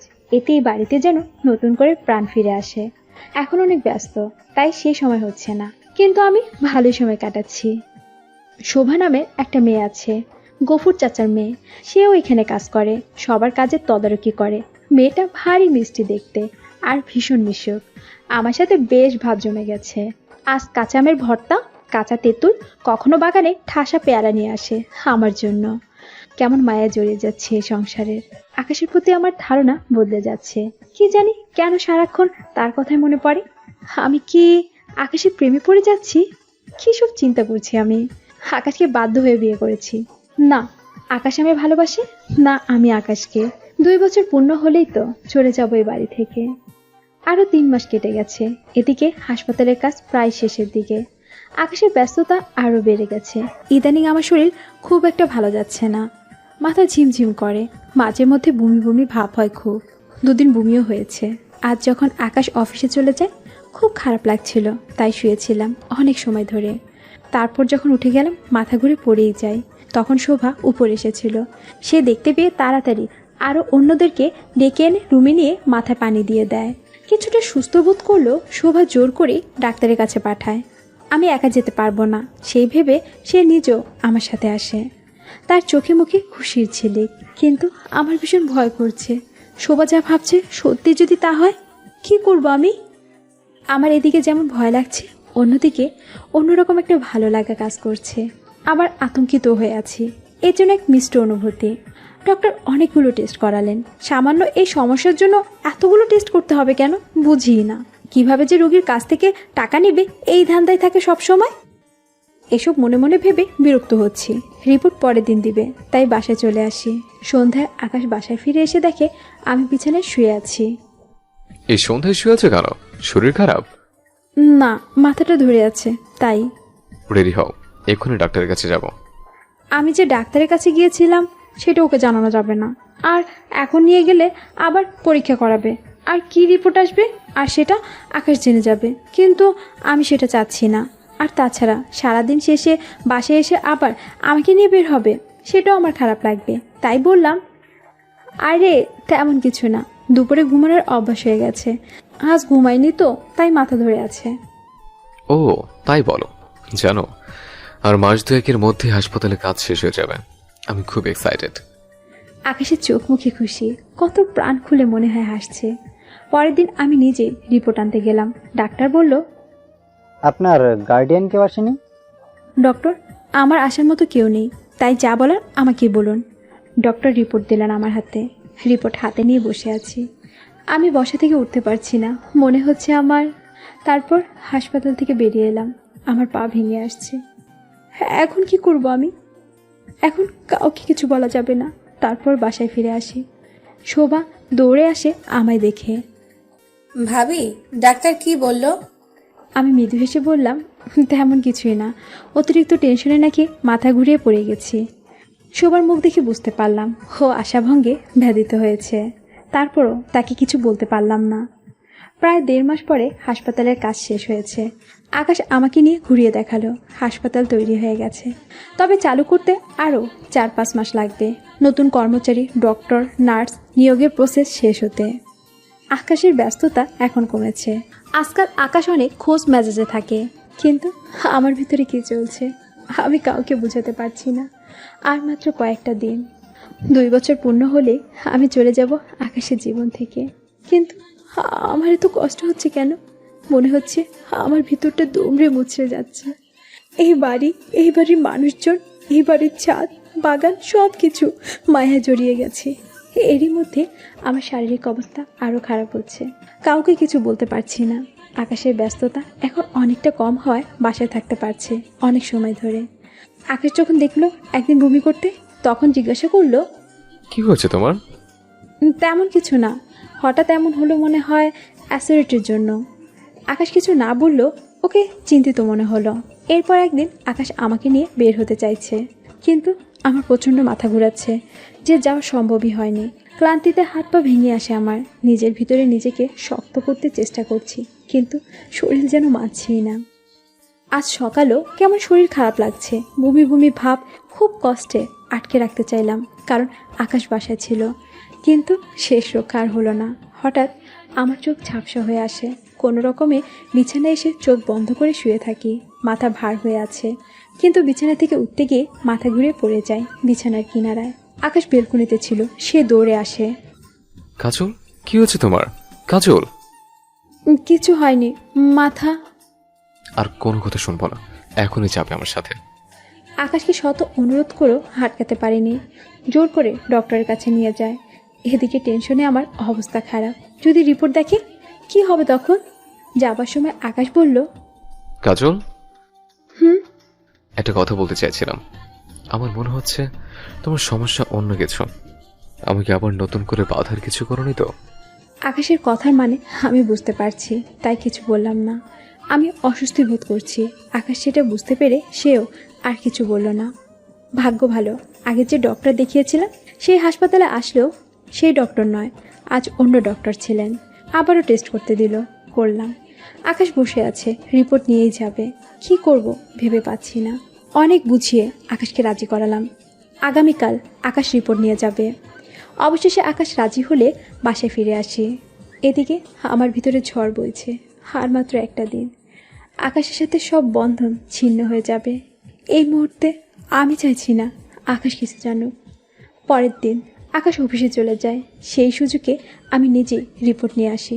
তবে ডক্টরকে আর রিপোর্ট দেখায়নি, কারণ ডক্টর আকাশের খুব পরিচিত। আমি তো জানি রিপোর্টে কী এসেছে। বিকালবেলা আকাশ বাসা ফিরে আমাকে বলল রেডি হতে, কিছুক্ষণ বিশ্রাম নিয়ে রিপোর্ট আনতে যাবে। এখন কি করব? হাত পা অবশ হয়ে আসছে। আকাশও বের হওয়ার জন্য রেডি হচ্ছে। ঠিক তখনই একটা ফোন আসে। রাগে আকাশের চোখ মুখ লাল হয়ে গেছে। একটা বিষয় খেয়াল করলাম, একটা ফোন আসে মাঝে মধ্যে আর আকাশ এভাবে রেগে যায়। কে ফোন করে আর আকাশই বা এভাবে রেগে যায় কেন? হাজারটা প্রশ্ন মাথায় ঘুরছে। আমি রুমে চলে আসি, কিন্তু হঠাৎ একটা শব্দ শুনে ছুটে গিয়ে দেখি আকাশ চেয়ারে লাথি মেরে ফেলে দিয়েছে। রাগে উচ্চস্বরে কথা বলছে। কি চাও আমার কাছে? আমি সব বুঝছি। একটা কথা পরিষ্কার করে বলে দিচ্ছি, আমার সাথে আর ভুলে যোগাযোগ করার চেষ্টা করবে না। দাদু আমাকে যা যা দিয়ে গেছেন তার কানা ঘুরিয়ে তোমাদের দেব না। সব ভুলেছ কিভাবে তোমরা? ওই মহিলা দাদুকে কম কষ্ট দেয়নি। কি বললে? মা? মা? আরে ওই মহিলা আমাকে ঠিক মতো খেতেও দিত না। কোথায় ছিলে তুমি তখন? আমাকে আর কখনো ফোন দেবে না। তোমাদের উদ্দেশ্য আমার জানি। যোগাযোগ করতে চাইলে খুব খারাপ হবে। মোবাইলটা ছুঁড়ে ফেলে দেয় আকাশ। কান্নায় ভেঙে পড়ে। আমি কাছে গিয়ে ওর পিঠে হাত রাখি। আমাকে মা দেখায়, বাবার দায়িত্ব দেখায়, আর স্বার্থপরগুলো আমার দাদুর সম্পত্তির জন্য ফোন করে আমাকে। মা, সারাক্ষণ এই বাড়িতে অশান্তি লেগেই থাকতো। আমি যখন ক্লাস 8-এ পড়ি তখন ওনাদের ডিভোর্স হয়ে যায়। একটা বার আমার কথা ভাবলো না। আমার মা আমাকে ফেলে অন্য একটা লোককে বিয়ে করে দেশ ছেড়ে যায়, আর বাবা ওনার প্রেমিকাকে বিয়ে করেন। আমি স্কুলে যেতে পারতাম না, বাসা থেকে বের হতে পারতাম না। বন্ধু বান্ধবরা হাসাহাসি করতো, পিছনেতে বলতোই, সামনে অনেক কিছু বলতো। স্কুল ছেড়ে দিতে চাইলাম, শুধু দাদুর জন্য পারলাম না। বাবা ওই মহিলাকে নিয়ে আসে, তখন দাদু অসুস্থ হয়ে পড়েন। ওই মহিলা দাদুকে ঠিকমতো ওষুধ এনে দেয়নি, খাবার দেয়নি, বাবু সবের কোনো খোঁজ খবর রাখেনি। গফুর চাচা না থাকলে দাদু তখন মরে যেতেন। খাবার খেতে একটু দেরি হলে আমার সামনে থেকে খাবার নিয়ে যেত। আমি সবার শেষে স্কুলে যেতাম, সবার পিছনে বসতাম। ছুটি হলে সবার আগে স্কুল ছাড়তাম, শুধু লজ্জায়। দাদু যখন সুস্থ হয়েছেন উইল করে সবকিছু আমার নামে করে দেন, আর বাবাকে তেজপুত্র করেন।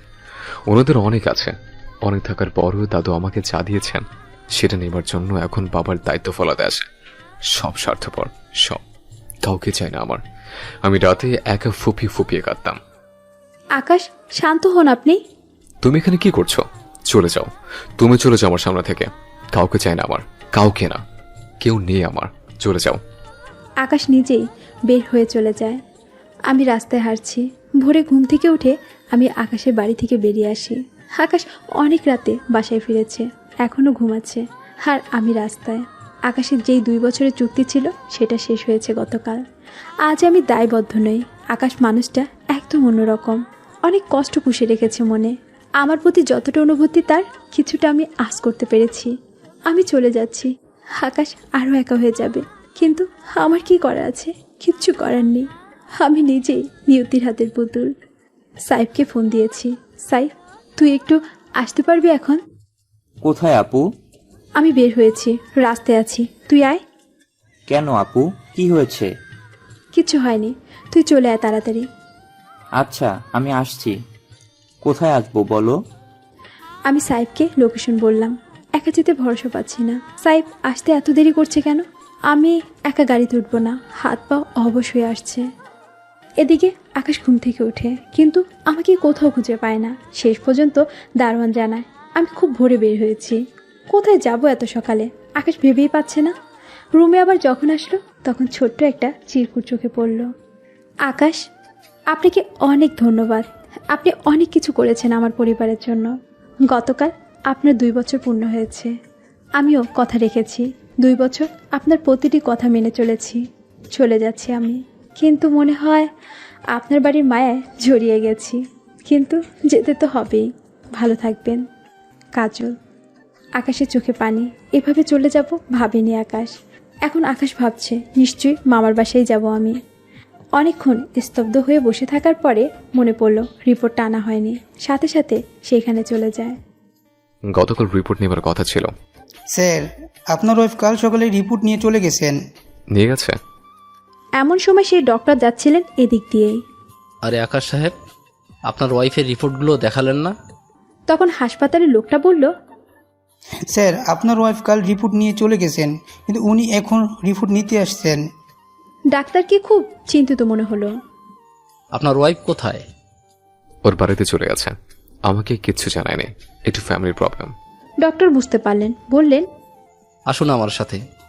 তারপর প্যাথোলজিতে গিয়ে খোঁজ করলেন। গত পরশু একজন পেশেন্ট ছিলেন কাজল নাম, একটু সার্চ করে দেখবেন। স্যার, ফোন নাম্বারটা বলুন।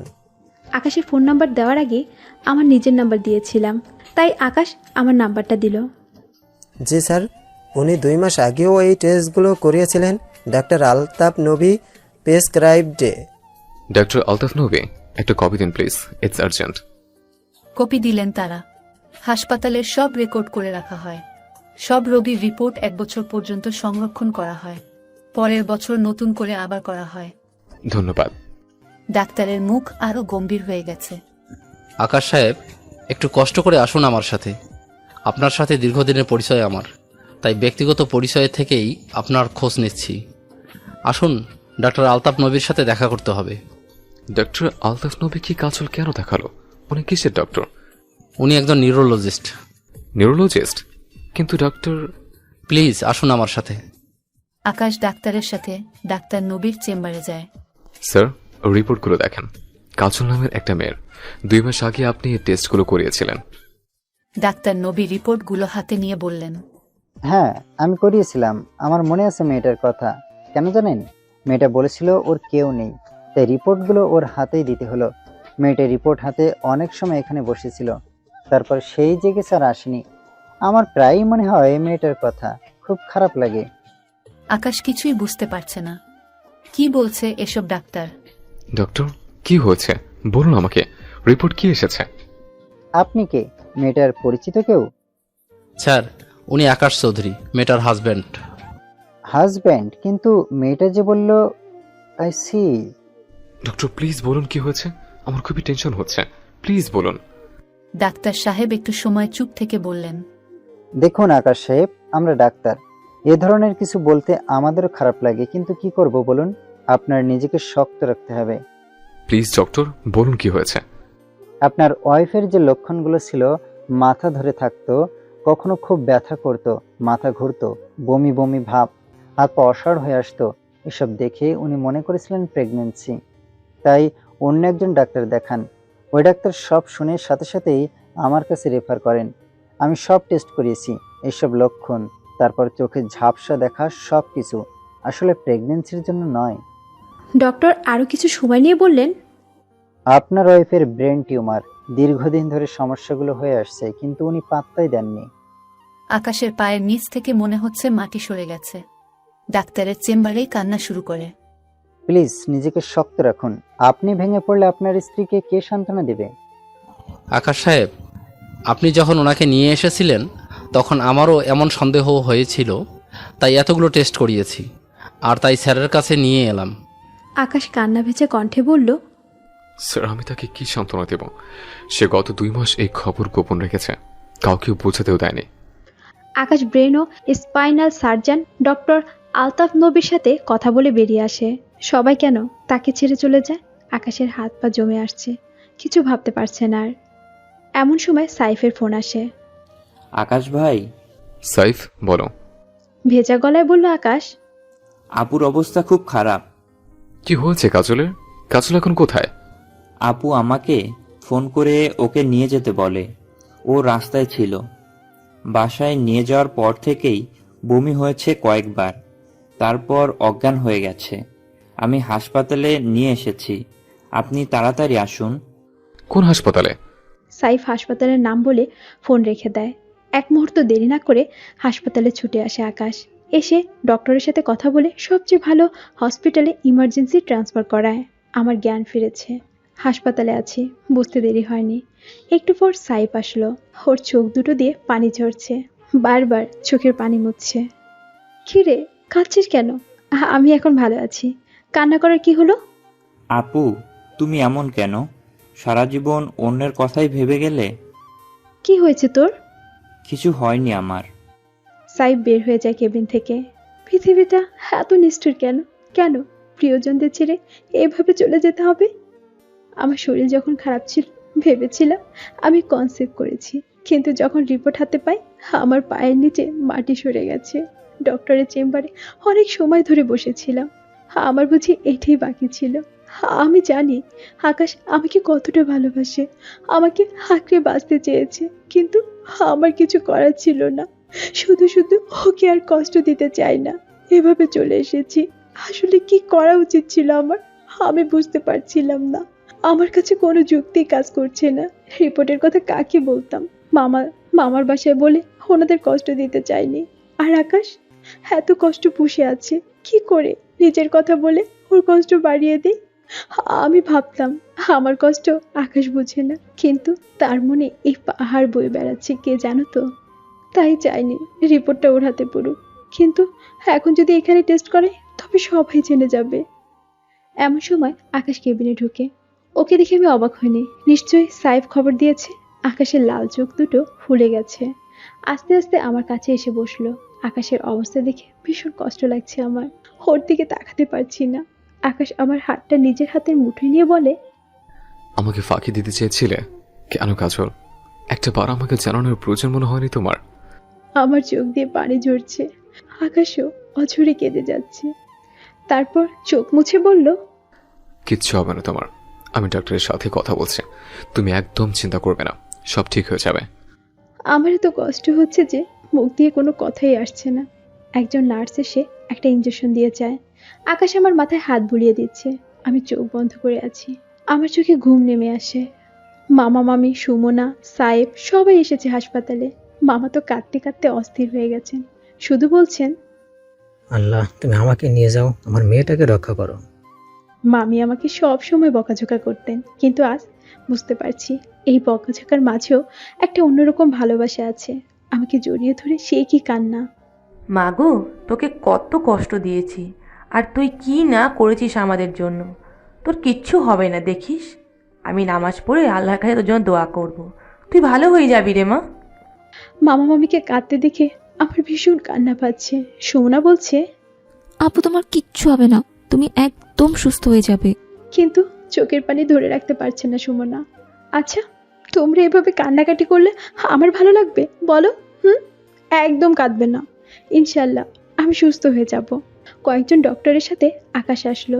এত লোক কেবিনে অ্যালাউ করা হয় না, তবুও মামা মামিদের আমার অনুরোধেই অ্যালাউ করা হয়েছে।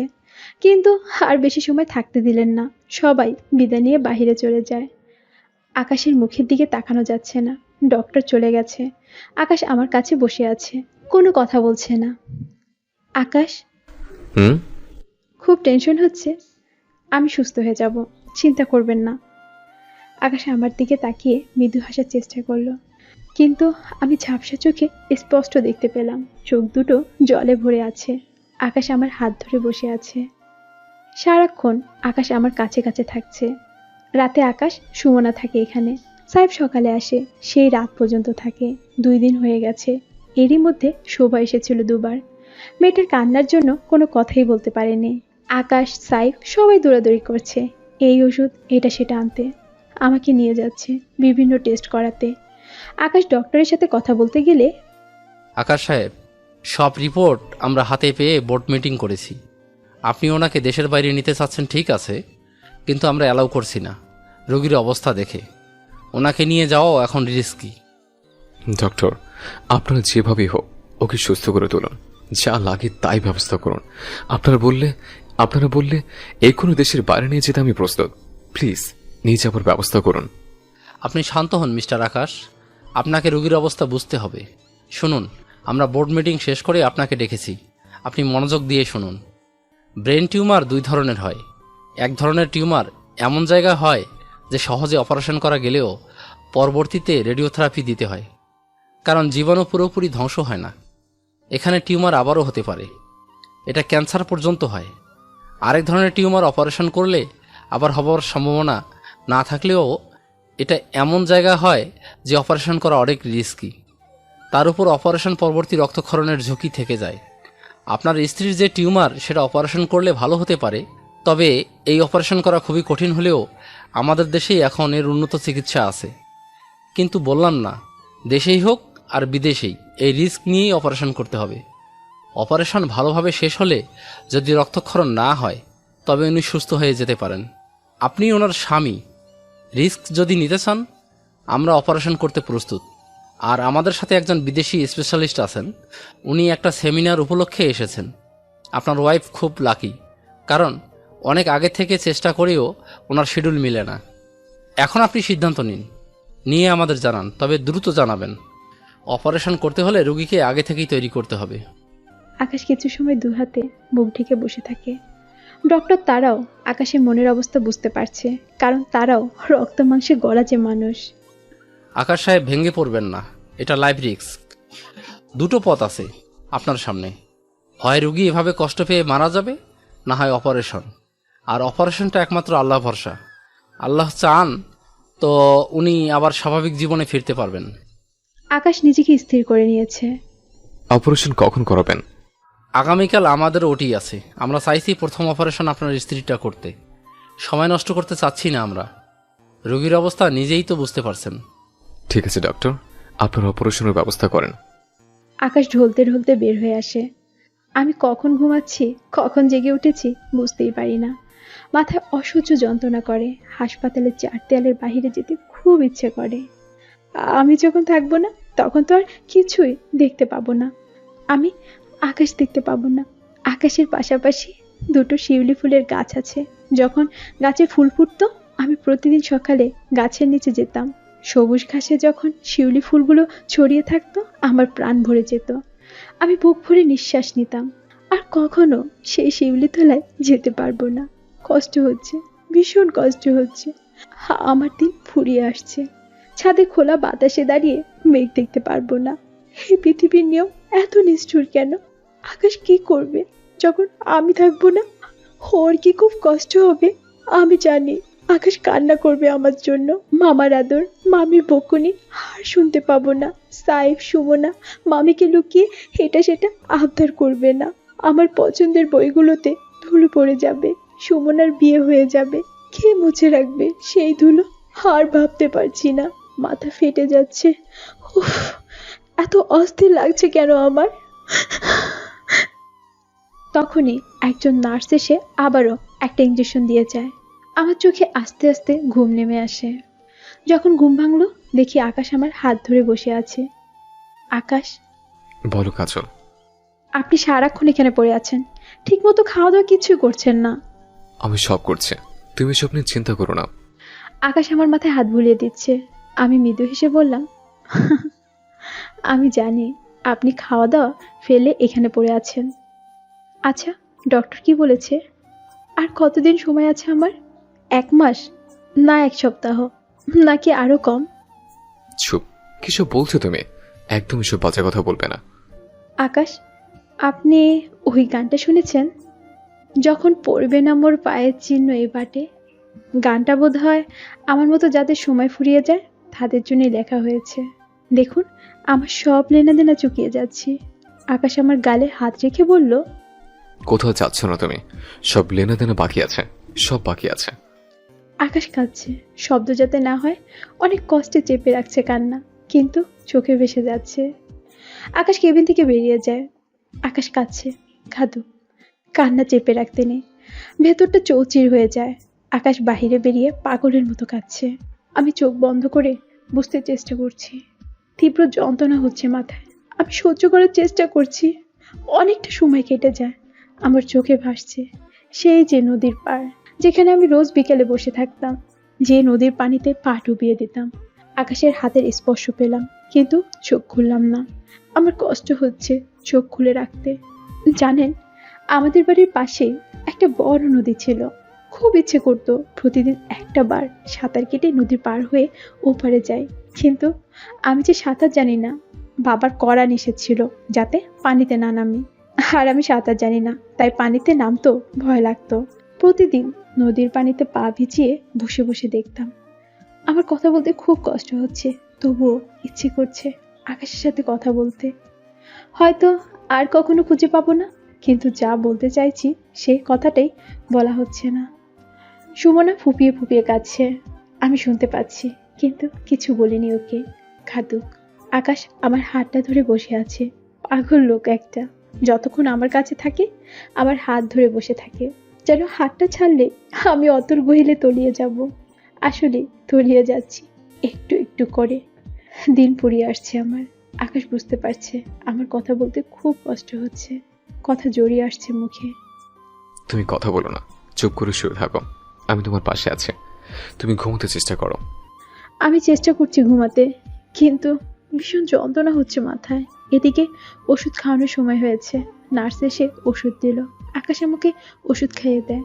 আর কথা বলতে পারছি না, কথা জড়িয়ে যাচ্ছে মুখে, তাই চুপ করে আছি। কখন যেন ঘুমিয়ে পড়লাম। যখন ঘুম ভেঙে যায় দেখি আজকেও মামা মামি এসেছেন। দুজনে আমার পাশে বসে আছেন। মামা সামনে হুইল চেয়ারে, আর মামি আমার হাত ধরে আমার সিটে বসে আছেন আর বারবার চোখ মুছছেন। আজ বেশি কথা বলেনি আমার সাথে। যাবার সময় আমার কপালে মামি একটা চুমু দিয়ে যান, আমার চোখে পানি চলে আসে। মামিকে এই প্রথম এভাবে জড়িয়ে ধরলাম। মামিও ধরে রাখলেন ওনার বুকের মাঝে মিশিয়ে। মনে হচ্ছে কত বছর পর মায়ের স্পর্শ পেলাম। মামা মামি চলে গেলেন। আকাশ এখানেই ছিল, কাছে এসে বসে হাত ধরল। সে যেন একটা মুহূর্তের জন্য আমার হাত ছাড়তে চাইছে না। কাজল, কিছু সময় চুপ করে থেকে আকাশ বলল, কাল সকালে তোমার অপারেশন। আমার অজান্তে একটা দীর্ঘশ্বাস বাতাসে মিলিয়ে যায়। আরো 2-1 সময় পেতাম না আকাশ? অপারেশন করে কি হবে? করলে তো সেই সময়টুকু পাবো না। অপারেশন করলে তুমি ভালো হয়ে যাবে। আকাশের কথা শুনে মৃদু হাসলাম। আর যদি বাক্যটা সম্পূর্ণ করলাম না। সবকিছু তো পূর্ণতা পায় না, অনেক কিছুই অসম্পূর্ণ থেকে যায়। এই বাক্যটাও অসম্পূর্ণই থাক। আহা, কি জীবন! এ যেন কচু পাতায় ঢলমল করা পানি, একটু এদিক ওদিক হলেই ঝরে পড়বে। আকাশ আজ অনেক বেশি চুপচাপ, হয়তো ভয় পাচ্ছে। ওর মুখের কথায় ওর ভয় আশঙ্কা আমার কাছে প্রকাশ পেয়ে যায়। নয়তো কিছু বলার মতো খুঁজেই পাচ্ছে না। দুপুর গড়িয়ে যাচ্ছে, দুপুরে কিছু ওষুধ পাল্টে দিয়েছে। অপারেশনের জন্য প্রস্তুত করা হচ্ছে আগে থেকে আমাকে। আমার এখন যেন কোনো অনুভূতি কাজ করছে না। জানি অপারেশন টেবিলই হয়তো আমি মারা যাব, কিন্তু এখন কেন জানি অনুভূতিগুলো কেমন আশার হয়ে গেছে। আকাশ সুমনাকে বলল, সুমনা, তুমি বাসায় গিয়ে ফ্রেশ হয়ে আসো, সাইব সন্ধ্যায় তোমাকে নিয়ে আসবে। আকাশের গাড়িতে সুমনাকে বাসায় পাঠালো। এখন শুধু আকাশ আমার কাছে। আমি জানি আকাশ সুমনাকে কেন পাঠিয়েছে। আকাশ চাইছে এখনো একা কিছুটা সময় শুধু আমার কাছে থাকতে। আকাশ আমার হাতে ওর মুখ চেপে ধরে আছে। কাজল, তোমার চোখ দুটো ভীষণ সুন্দর। এই প্রথম আকাশের মুখ থেকে এই কথাটা শুনলাম। যেদিন অফিসে জয়েন করেছিলে সেদিন তোমার চোখের মায়ে পড়ে যায়। আমার আশেপাশে এত মেয়ে ছিল, কিন্তু কেন জানি তোমার চোখ দুটো আমার মনে দাগ কেটে আছে। আমি তখন বড্ড বিপরীত ছিলাম। দাদুর অনুপস্থিতিতে আমি ভীষণ একা হয়ে যাই, তাই এসবে দিন রাত ডুবে থেকেছে। কিন্তু তারপরও আমি সবার চোখে একটা আশ্রয় খুঁজতাম, কিন্তু সবার চোখ জলজল করত আমার যশ, নাম আর টাকার জন্য। সেদিন যখন ডেজির সাথে এমন করলে, তখন আমার ভেতরে আরো নাড়া দিয়ে গেছো। তোমার মুখ সে প্রথম দিন থেকেই বলতে পারেনি, আর ওই দিন আরো আন্দোলিত করে দিয়েছিল। তোমাকে আমার বিয়ে করেছিলাম কেন জানো? তোমার বিষয়ে সব খোঁজ নিয়েছিলাম, তোমাকে আরো কাছ থেকে জানার জন্য বিয়ে করেছিলাম।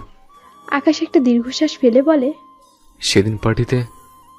থাক না আকাশ, কেন পুরনো কথা তুলছেন? বাদ দিন এসব কথা। না কাজল, তোমাকে সব শুনতে হবে।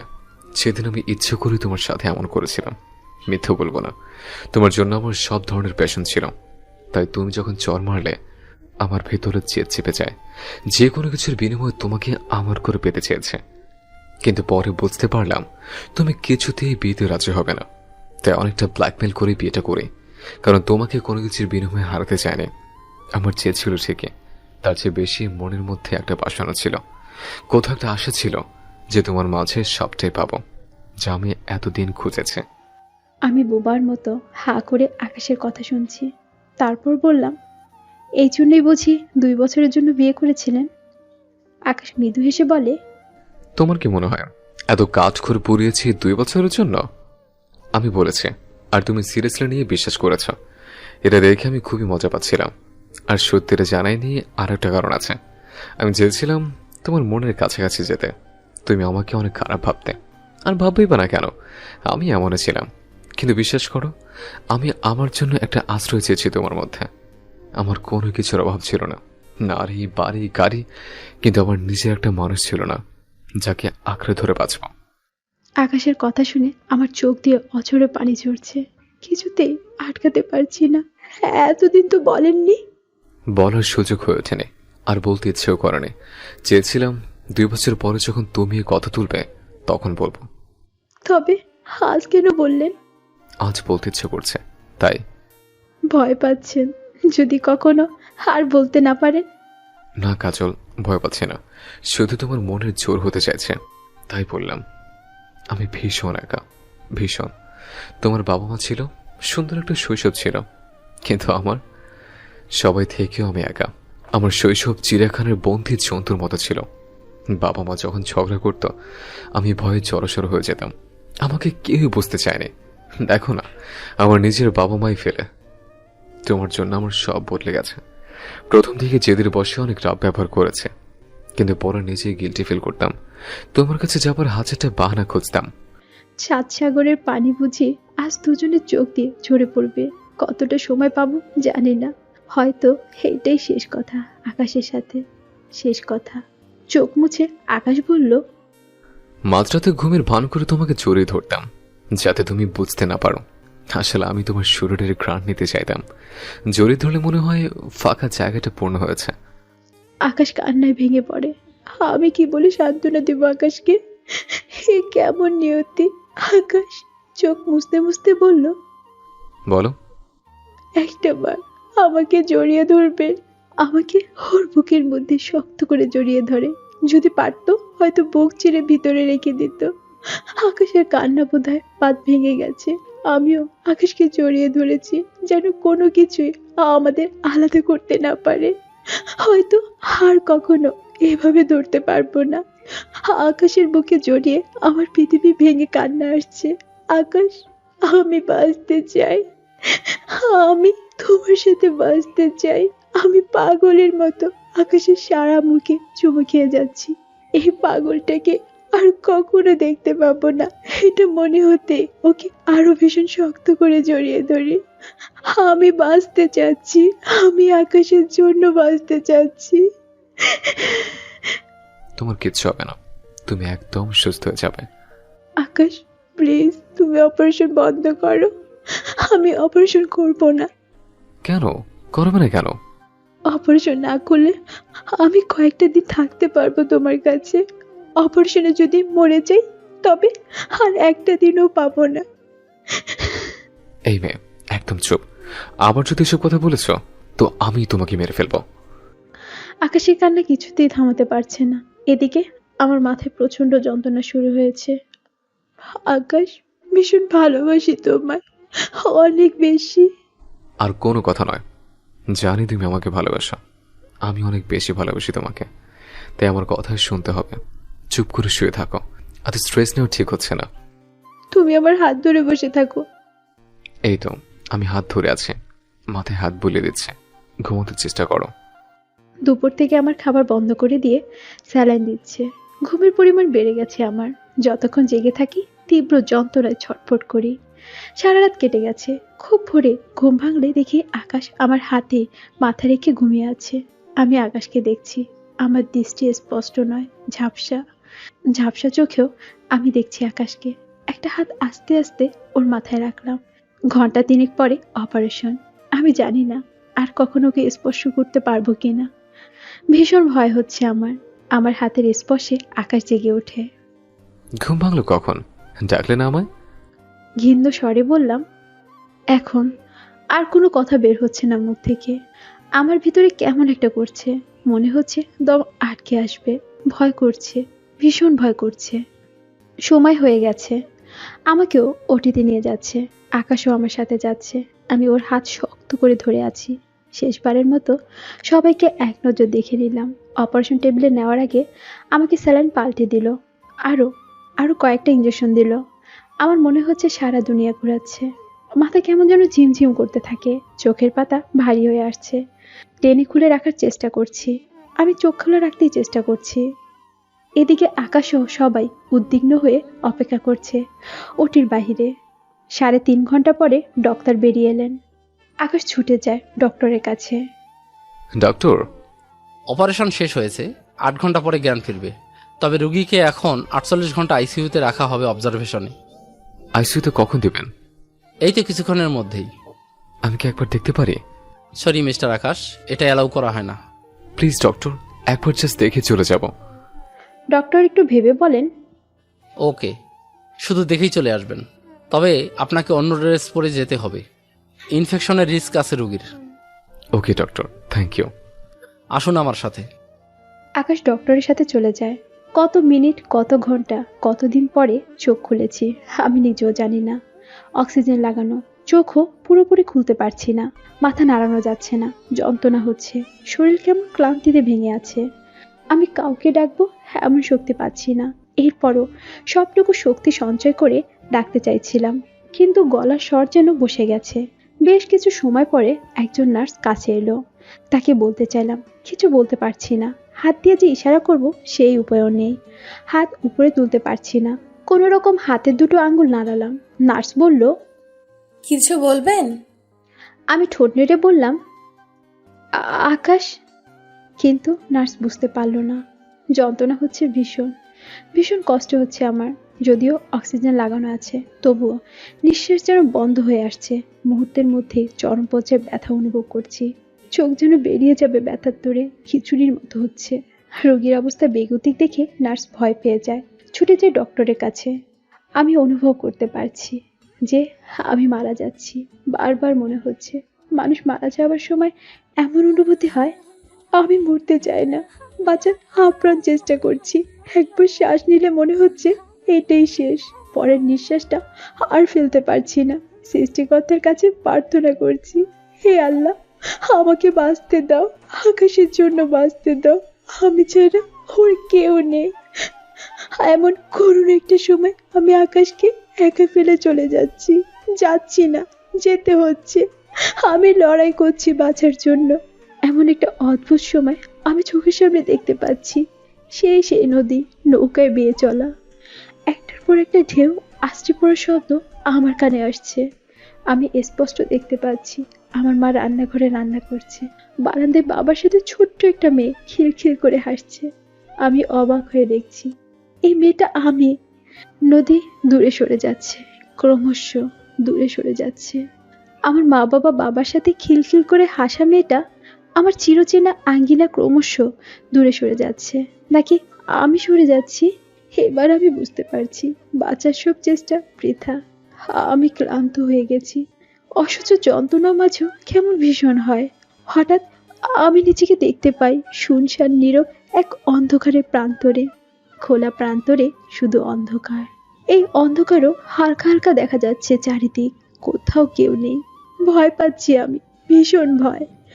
আমি কি মারা গেছি? মৃত্যুর পরে এখানে আনা হয়েছে? কে কথা বলছে? হঠাৎ করে এত মানুষের আওয়াজ। কে আমার নাম ধরে ডাকলো? মামা? না, এই তো সুমনা ডাকছে। কিন্তু কোথায়? আকাশ ডাকছে, বাবা মা কথা বলছে, সবাই কথা বলছে। এত মানুষের কোলাহল, কিন্তু আমি কাউকে দেখতে পাচ্ছি না কেন? তোমরা কোথায়? আমাকে নিয়ে যাও। আমি গলা ফাটিয়ে ডাকছি, কিন্তু এই তো এখানে দেখা যাচ্ছে। আমি ছুটে যাই, মুখ থুবড়ে পড়ে গেছি। না, এখানে কেউ নেই, কেউ ছিল না। কিন্তু সবার কথা শুনতে পাচ্ছি এই অন্ধকার খোলা ময়দানে। এ কি, শব্দগুলো মিলিয়ে যাচ্ছে। আর কোনো শব্দ আওয়াজ শোনা যাচ্ছে না, সব ঘন হয়ে গেছে। আবার সেই নীরবতা। মাঠের শেষ প্রান্তে একটা ঘন জঙ্গলের মতো দেখতে পাচ্ছি। এটা কি? জঙ্গল নয়, এটা কোনো প্রাচীর মনে হচ্ছে। কিসের প্রাচীর? কি আছে প্রাচীরের পাশে? হঠাৎ অদৃশ্য একটা শক্তি আমাকে ঘিরে ফেলে, আমাকে টেনে নিয়ে যাচ্ছে। আমি যেতে চাইছি না। আমি স্পষ্ট দেখতে পাচ্ছি একটা ঝলমলে আলো সেই প্রাচীরের গায়ে, যেন একটা ফটক আমাকে সেখানে নিয়ে যাচ্ছে। হে আল্লাহ, তুমি আমাকে একটা সুযোগ দাও, আমায় একটা বার বাঁচার সুযোগ দাও। এই প্রাচীর পেরিয়ে গেলে আর কোনোদিন ফিরতে পারবো না ওপাশে। আমার সমস্ত শক্তি দিয়ে মাটি আঁকড়ে ধরে থাকতে চাইলাম, সব ব্যর্থ হয়ে গেল। আমি ফটকের ঠিক সামনে। ভীষণ অভিমান হলো, কার উপর জানি না। নিতে চাও আমায়? বেশ, নিয়ে যাও। ঠিক এই মুহূর্তে আমার না কোনো ব্যথা করছে না, না কোনো যন্ত্রণা, না কোনো অনুভূতি। এক সেকেন্ডের জন্য সব থমকে গেছে, সাথে আমিও। আমার চোখ জোড়া বন্ধ হয়ে গেল। রোগীর অবস্থা খারাপ হচ্ছে দেখে নার্স ভয় পেয়ে ডক্টর ডেকে আনে। ডক্টর ছুটে আসে। অপারেশনের পরবর্তী সংকট। রোগীর জ্ঞান ফেরার সাথে সাথে অপারেশনের ঝুঁকি সামলাতে পারছে না। শারীরিক অবস্থা কিছুতেই পেরে উঠছে না। রোগীর শ্বাসকষ্ট হচ্ছে। ডক্টররা ছোটাছুটি শুরু করলো। আকাশ আইসিইউর বাহিরে বসে আছে। ডক্টর যেতে দেখে জিজ্ঞাসা করছিল, কি হয়েছে? ডক্টর কিছু বলেনি, তাড়াতাড়ি রোগীর কাছে গেলেন। পরে ডক্টরের ছোটাছুটি দেখে আকাশ বুঝতে বাকি রইল না যে কাজলের অবস্থা ভালো নয়। ডক্টর, কি হয়েছে আমাকে বলুন। কাজল কেমন আছে? দেখুন, একটু আগেই জ্ঞান ফিরেছে। আমি দেখা করতে পারি? সরি, জ্ঞান ফিরেছে ঠিক, কিন্তু কিন্তু কি ডক্টর? অপারেশন পরবর্তী কিছু ঝুঁকি থেকে যায়। এই ধাক্কা সামলানো রোগীর পক্ষে কঠিন। অপারেশনের পর একটা অস্বস্তি আর অপারেশনের জায়গায় ব্যথা, এটা জ্ঞান ফেরার সাথে সাথে তীব্র হয়ে যায়। রোগীকে এটা সামলে নিতে হয়। এখন যদি এই অবস্থায় রক্তক্ষরণ হয় তবে রোগী মারাও। আমরা আবারও ঘুমের ইঞ্জেকশন, আরও কিছু মেডিসিন দিয়েছি। এখন শুধু অপেক্ষা করতে হবে কখন জ্ঞান ফিরে, কারণ ওনার খুব ধকল গেছে যে এটা খুবই আশঙ্কাজনক। আকাশ ধপ করে এখানেই বসে পড়ে। ডাক্তার বলল, আপনি চাইলে রোগীর পাশে অপেক্ষা করতে পারেন, তবে কান্নাকাটি বা শব্দ করলে সেটা সম্ভব হবে না। আসুন আমার সাথে। আকাশ এখন আর কাঁদছে না, একদম চুপ হয়ে গেছে। আকাশ কেমন স্তব্ধ হয়ে গেছে। চুপচাপ ডাক্তারের পিছনে গেল। 8 বছর পর এক পড়ন্ত বিকালে আকাশকে দেখা যায় দুটো ফুটফুটে মিষ্টি মেয়ের সাথে বাগানে ভলিবল নিয়ে খেলছে। আকাশের 5 বছরের যমজ 2 মেয়ে আরশি আর আভা। আকাশের স্ত্রী বাগানের চেয়ারে বসে ল্যাপটপে কিছু কাজ করছে, সম্ভবত কিছু লিখছে। জীবন থেমে থাকে না, নানা উত্থান পতনের আবর্তে জীবন চলে জীবনের নিয়মে। তেমনই সুখ দুঃখের পালা চলতেই থাকে, সময়ে কিংবা অসময়ে। প্রিয়জনকে হারানো আশঙ্কা বা হারানো কষ্ট কোনো কিছুর বিনিময়ে ভুলানো যায় না। এই ক্ষত সহ্য করা সত্যি ভীষণ কঠিন, কিন্তু সময় আমাদের অনেক কিছু সহ্য করার অভ্যাস হয়ে যায়। তবু আমরা চাই না কেউ হারিয়ে যাক। জীবনচক্রে অনেক অনাকাঙ্ক্ষিত ঘটনার সম্মুখীন হতে হয়। নিয়তির বিধান মেনে নেওয়া ছাড়া কিছুই করার থাকে না। প্রিয়জনকে হারানোর ভয় বড্ড বেশি হয়, তবে উপরওয়ালা যা লিখে রাখবেন তাই হবে, তার ব্যতিক্রম নয়। আকাশ নতুন করে জীবন শুরু করেছে। স্ত্রী আর পরীর মতো 2 মেয়েকে নিয়ে বেশ সুখে দিন যাচ্ছে আকাশের। 2 মেয়ে বায়না ধরলো আইসক্রিম খাবে। তাদের বাবাকে রাজি করানোর জন্য 2 জন 2 পাশ থেকে গলায় জড়িয়ে ধরে বলছে, শোনা বাবা না, তুমি তো আমাদের বেস্ট বাবা। শুধু আজকেই আইসক্রিম খাবো, প্লিজ পাপা, চলো না, প্লিজ প্লিজ প্লিজ। মেয়েরা যখন কিছু বায়না করে তখন আকাশকে সোনা বাবা ডাকে। আকাশ বেশ উপভোগ করে, তাই আরো কিছু সময় রাজি না হবার অভিনয় করে। শেষ পর্যন্ত রাজি হয়। কিন্তু তোদের আম্মু কি রাজি হবে? তুমি রাজি করাবে? ওরে বাবা, আমি নেই। পাপা, তুমিও কি আম্মুকে ভয় পাও? বেচারা আকাশ। 5 বছরের মেয়ে দুটো জেনে গেছে আকাশ চৌধুরী বউকে ভয় পায়। মুচকে হেসে বলে, ভয় পাবো না? দেখিস না, আমরা খেললেই চেঁচামেচি করে। গুলশানের সবকিছু নাকি নষ্ট করে ফেলে, আমার কানের পোকা মরে যায়। বাবা মেয়েদের কথার ভঙ্গি সুবিধার মনে হচ্ছে না। মেয়ে দুটো মুখ চেপে হাসছে। আকাশের স্ত্রী সেটা আর চোখে খেয়াল করছে। লাইন ধরে 3 জন এসে হাজির আকাশের স্ত্রীর কাছে। কি চাই? আইসক্রিম। হবে না। প্লিজ একবার। নো। প্লিজ আম্মু, আম্মু চলো না, অনেকদিন বাইরে যাই না একসাথে। সামার ভ্যাকেশন চলে যাচ্ছে। পরশু বের হয়েছিলাম, মাঝখানে একটা দিন গেছে মাত্র। বাচ্চারা এত করে বলছে, প্লিজ চলো না, আমারও খুব ইচ্ছে করছে আজ এক জায়গায় যেতে। কোথায়? আগে চলোই না, পরে দেখবে আইসক্রিম খেতে খেতে যাব সবাই। যাও, রেডি হয়ে নাও। আরশি আর আভা খুশিতে লাফাচ্ছে। আকাশ ওদের নিয়ে ভিতরে যাচ্ছে। আকাশের স্ত্রী তখনও লিখছে। আকাশ ফিরে দেখে ওর স্ত্রী উঠার নাম নেই। এই কাজল তাড়াতাড়ি আসো না, বিকেল করে যাচ্ছে। আসছি তো, লেখাটা শেষ করি, প্রায় শেষ, 5 মিনিট প্লিজ। ওকে, তাড়াতাড়ি কিন্তু। আকাশ মেয়েদের নিয়ে ভেতরে যায়, কিন্তু কাজল কি লিখছে চলুন দেখে আসি। আমি বুঝতে পারছিলাম মারা যাচ্ছি। আমার চোখ বন্ধ হয়ে যায়, কোনো অনুভূতি নেই। তারপর মনে হয় কত যুগ, কত আলোকবর্ষ পেরিয়ে গেছে। আমি চোখ খুলে বুঝতে চেষ্টা করছি, কোথায় আমি কি মারা গেছি? মৃত্যুর পরে এখানে এসেছি? ভালো করে চোখ খুলে দেখি আমার